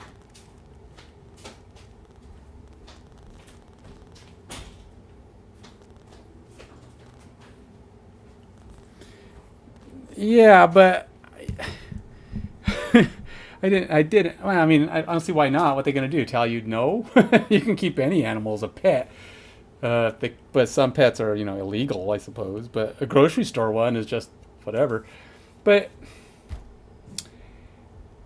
I think pets that are just contained to a cage or like I would love to have a pet bird, but I don't want a pet bird that I have to keep in a cage. I mean, I want one that I can have sitting on my shoulder or sitting on the table or, yes, you put them in the cage when they sleep. Or I like the idea of having a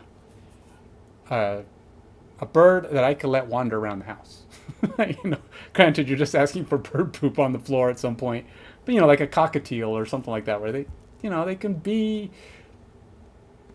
an animal in the house. Now I gotta figure out if I could trust my dogs. That's the problem. An owl. An owl? I never thought. Well, you mean like one? Okay, yeah. I guess I have seen pet owls.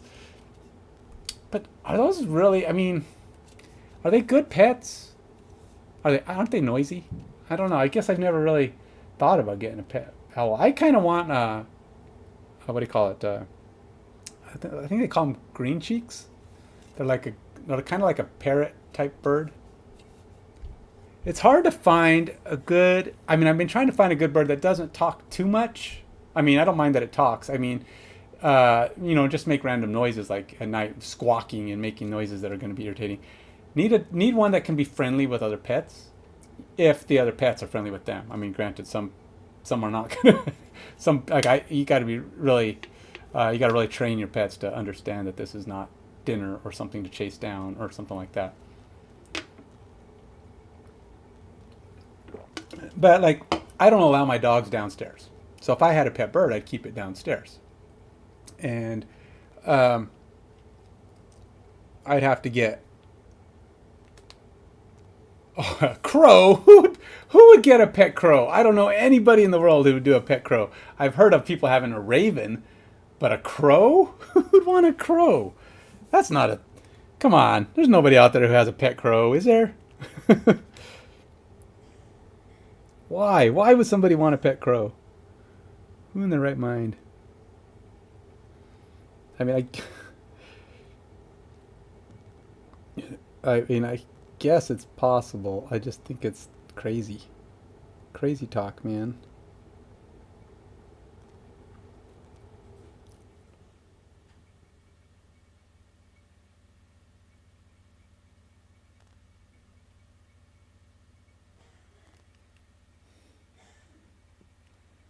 Crows can talk? No, really? Like a parrot? Or just like they just constantly squawk?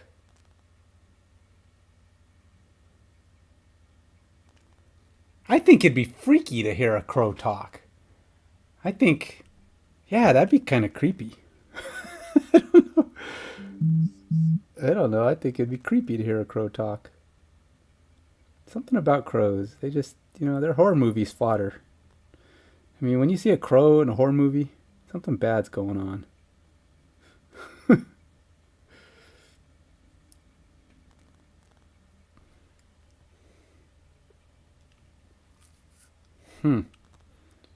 Well, they're smart enough to get out of the way when the cars are coming, that's for sure. It's like, car, let's not. And they're also fairly, they're smart in the sense that most birds, they just run. A crow can just go, I'll just hop out of the way. This thing will drive by. They don't even necessarily fly. They'll just like hop off to the side of the road. All right, I'm getting out of the way. They're pretty cash when they're when you're seeing them you see them on the road. Crows don't seem to be all that concerned with cars.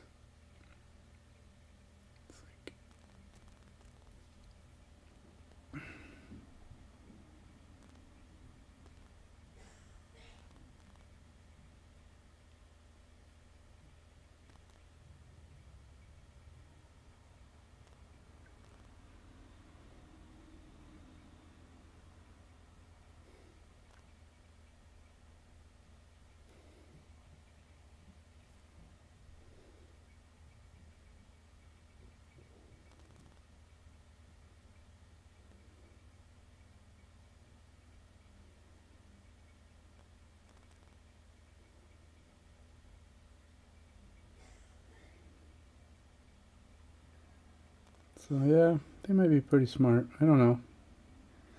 I still don't know anybody who has a pet crow. It's like that's not something you see very often. Smart or not, I don't know very many people who would want one. They're not the prettiest bird. I mean, I guess if you like black, but I don't think they're the kind of bird I would want.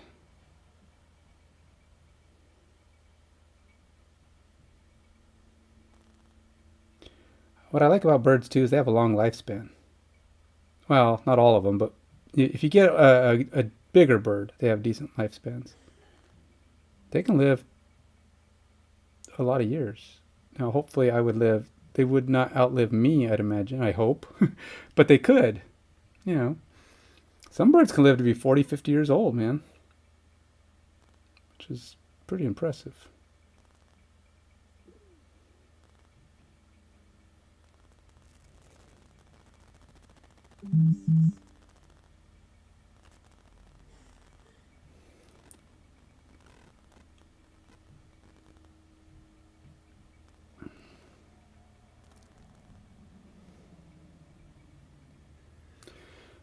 All right, I need to try to paint my eyes again.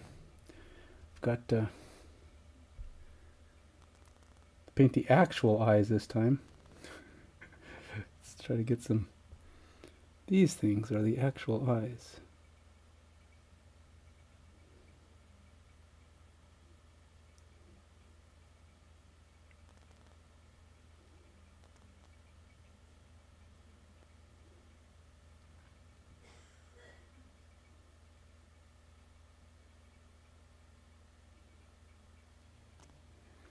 based on the pictures anyway.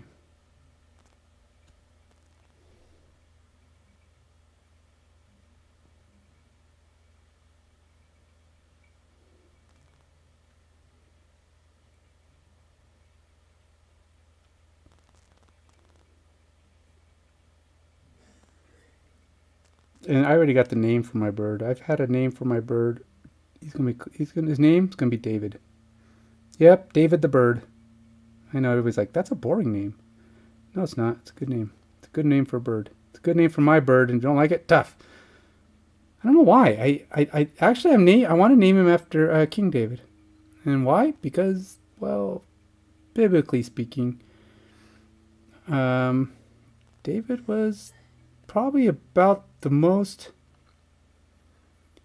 well, he's like the most revered character in the Bible, and also one of the more flawed ones of all of the heroes in the Bible. And you can relate to David. He was a guy who had super faith in God, but he made mistakes. He did a lot of things that were very human. And of course, a lot of the main characters in the Bible were flawed. I mean, that's good. That proves that, God has a place for the flawed people too.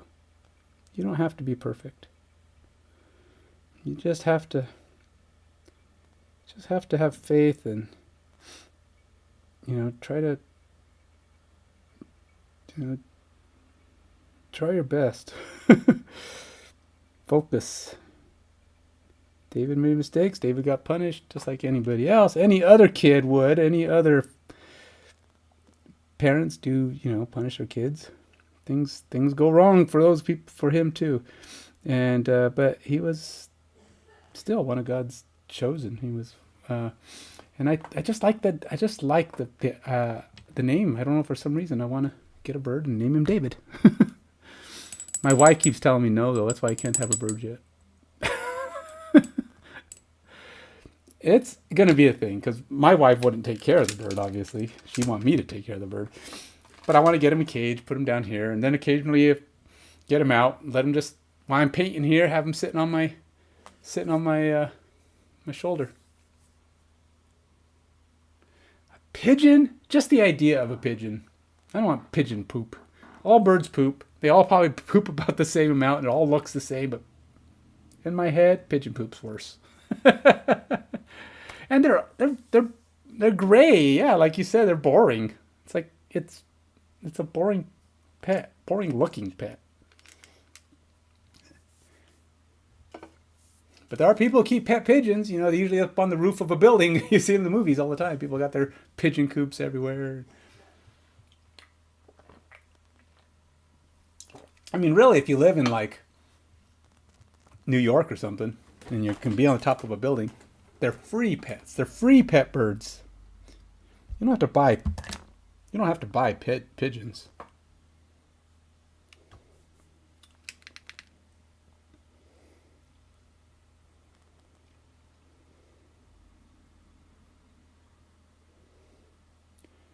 Well, he's not perfect, as is the case for all of my paintings, but he's actually looking pretty good.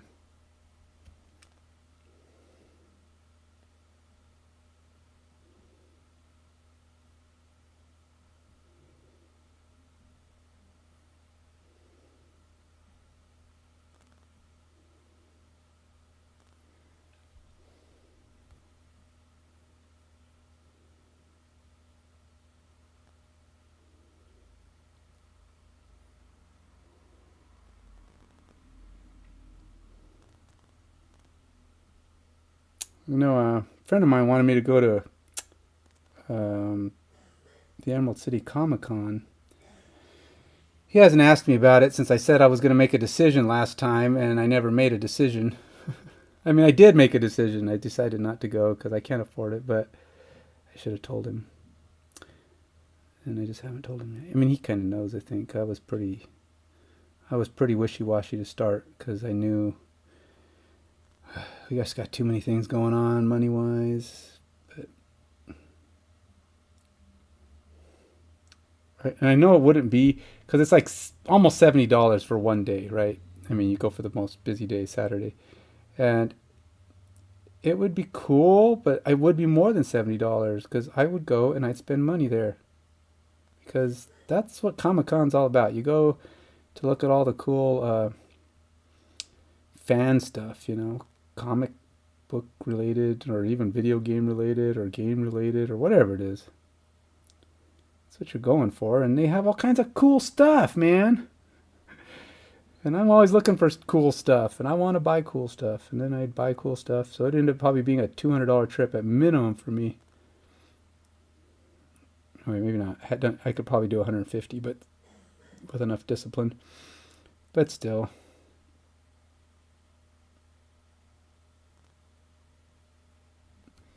It's,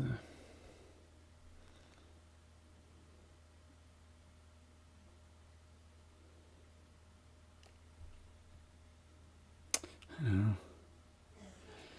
Don't say that because it got more expensive because I didn't do it last I had to do it last Sunday. I had to buy a ticket last Sunday because it went up in price. So it's probably more than $70 now. It's probably $90. So it's not even now. It's even less likely.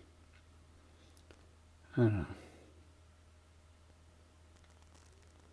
In most years, I would say definitely. I mean, I would like almost go if I could find a friend to go with me to some of these cons that I go to. I'm almost always yes, let's do it. But this year we're doing a big.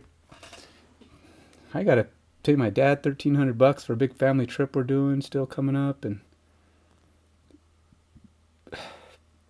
yeah, it's just expensive, man.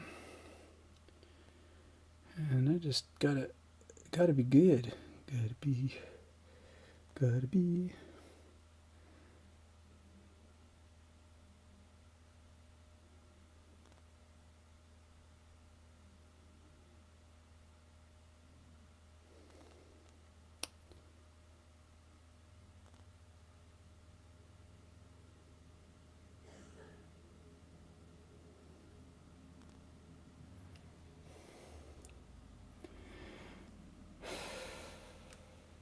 Well, I do like the way he's coming out. I think he looks pretty good now. He's looking pretty crabby. He's got these little horns on his thing. These are not barnacles, right? I don't know what color to make those. Do I make them like tooth colored? What color do you make them?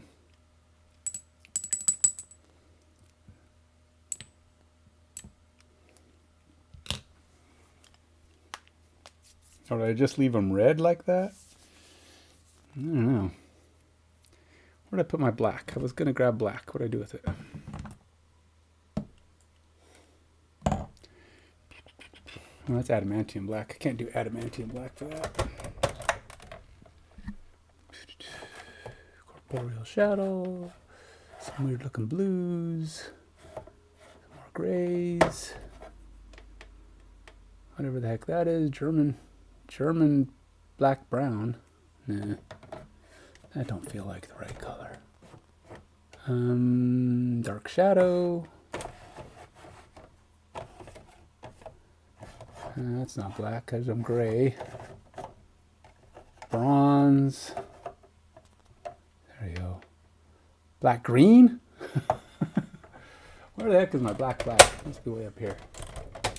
In my catalog colors. This is my container. I was putting all my catalog colors in. The ones I actually got logged. Pure black. There you go.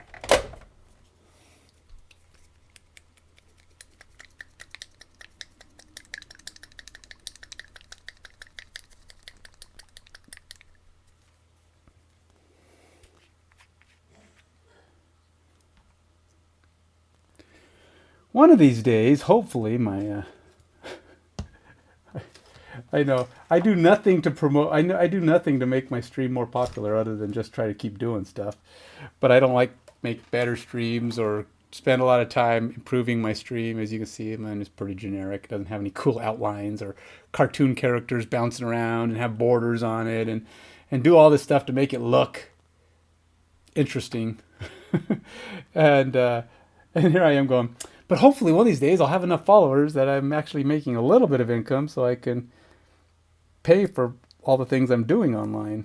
Like pay for Restream, or actually get the professional level stuff so that I can do more stuff.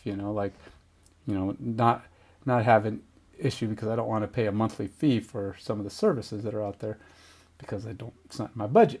And but yeah, I do nothing to try to do what it takes to do that.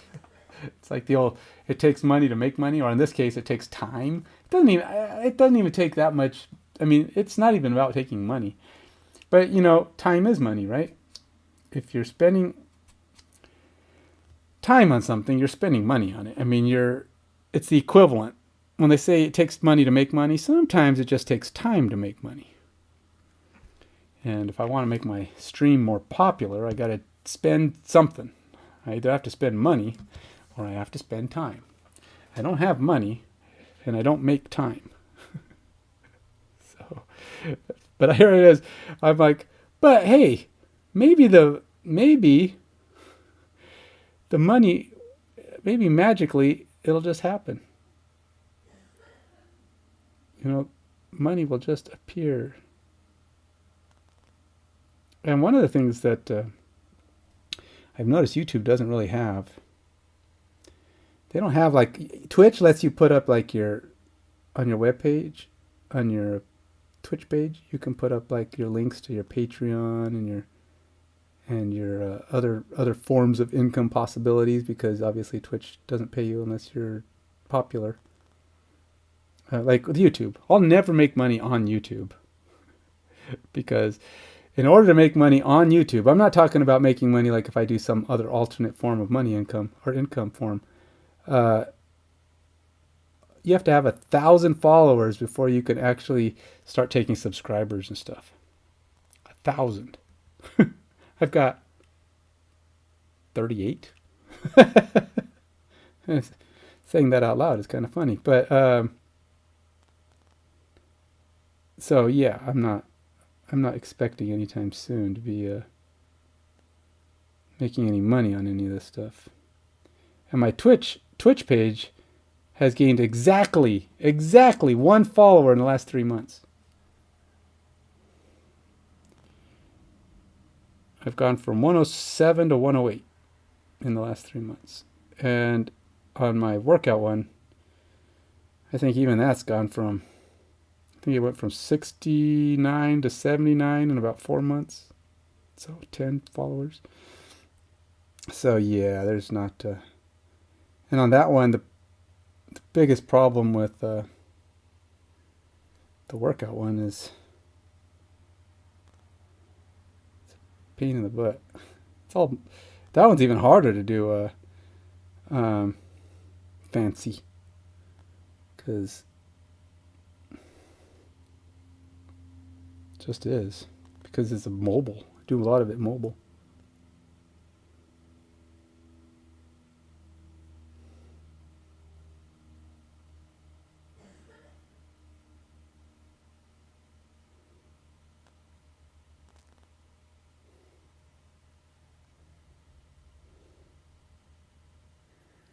Patreon is probably the best way, but I don't know how to...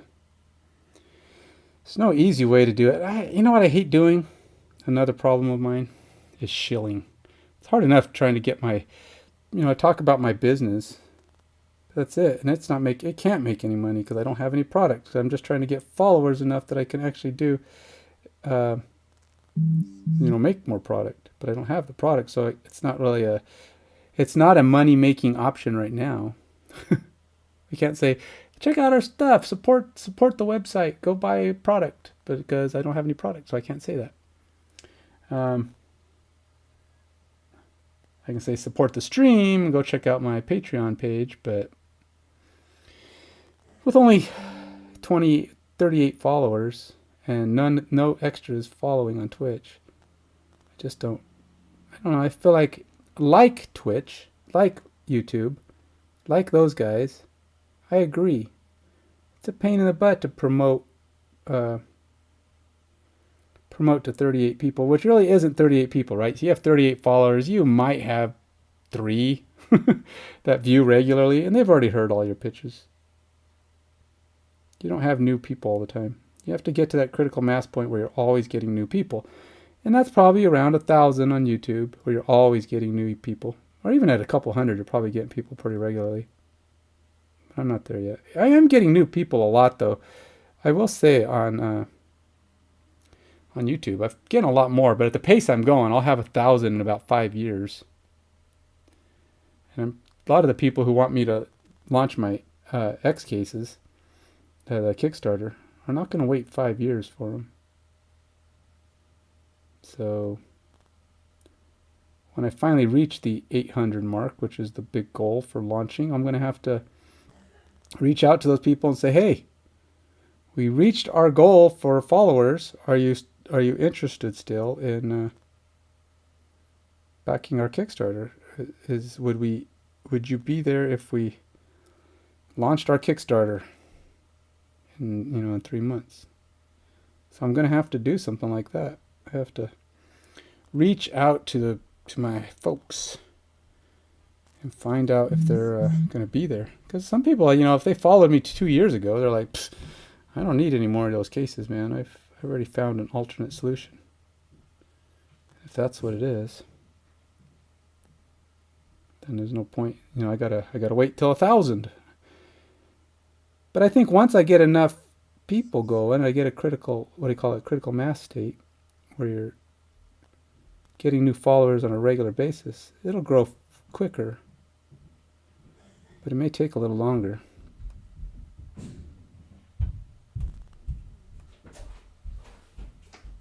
too. All right.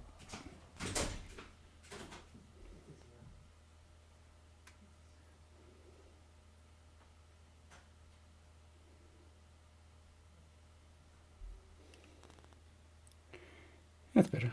I do like the darker claw tips. They just look better. Gives a little contrast to all the other red on him.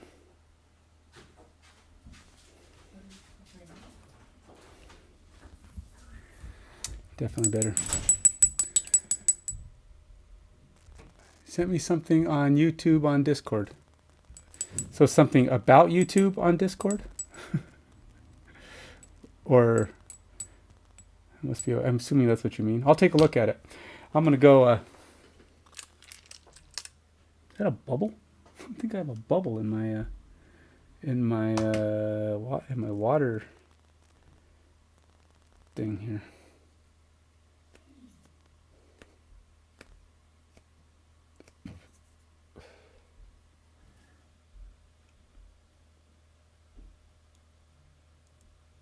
Yep, it was a bubble. It's now less of a bubble.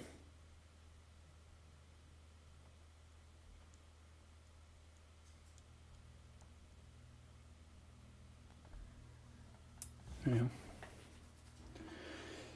All right, well, time for eats. I'm going to go get some food. So really all I worked on was a crab. I apologize to anybody who stops by to take a look and go, hey, what Frosthaven figures is he painting today? I didn't paint any, I'm sorry. I lied. I'm going to have to update my description on there, so if you check later, it doesn't say that. Today I paint a crab and work on his base, because that's what I did. So I put a little work into his base. I put some water on the base. I'm ready to, I'll probably glue him into the base pretty soon and pour some more water in the base. I'm not going to cover him up. He's not going to be 100% covered, but I'm thinking it's going to cover up the water area of the thing, or the base area of the thing, and it's going to cover up some of his feet. So he'll be in the base pretty good. And then I'll peel the paint off. We'll see how that goes. So yeah, it's going to be interesting. I'm looking forward to seeing how it comes out. Hopefully it'll come out cool. But he'll be my most fanciest base yet. Well, the most work into it anyway. But yeah, I'm going to take a break.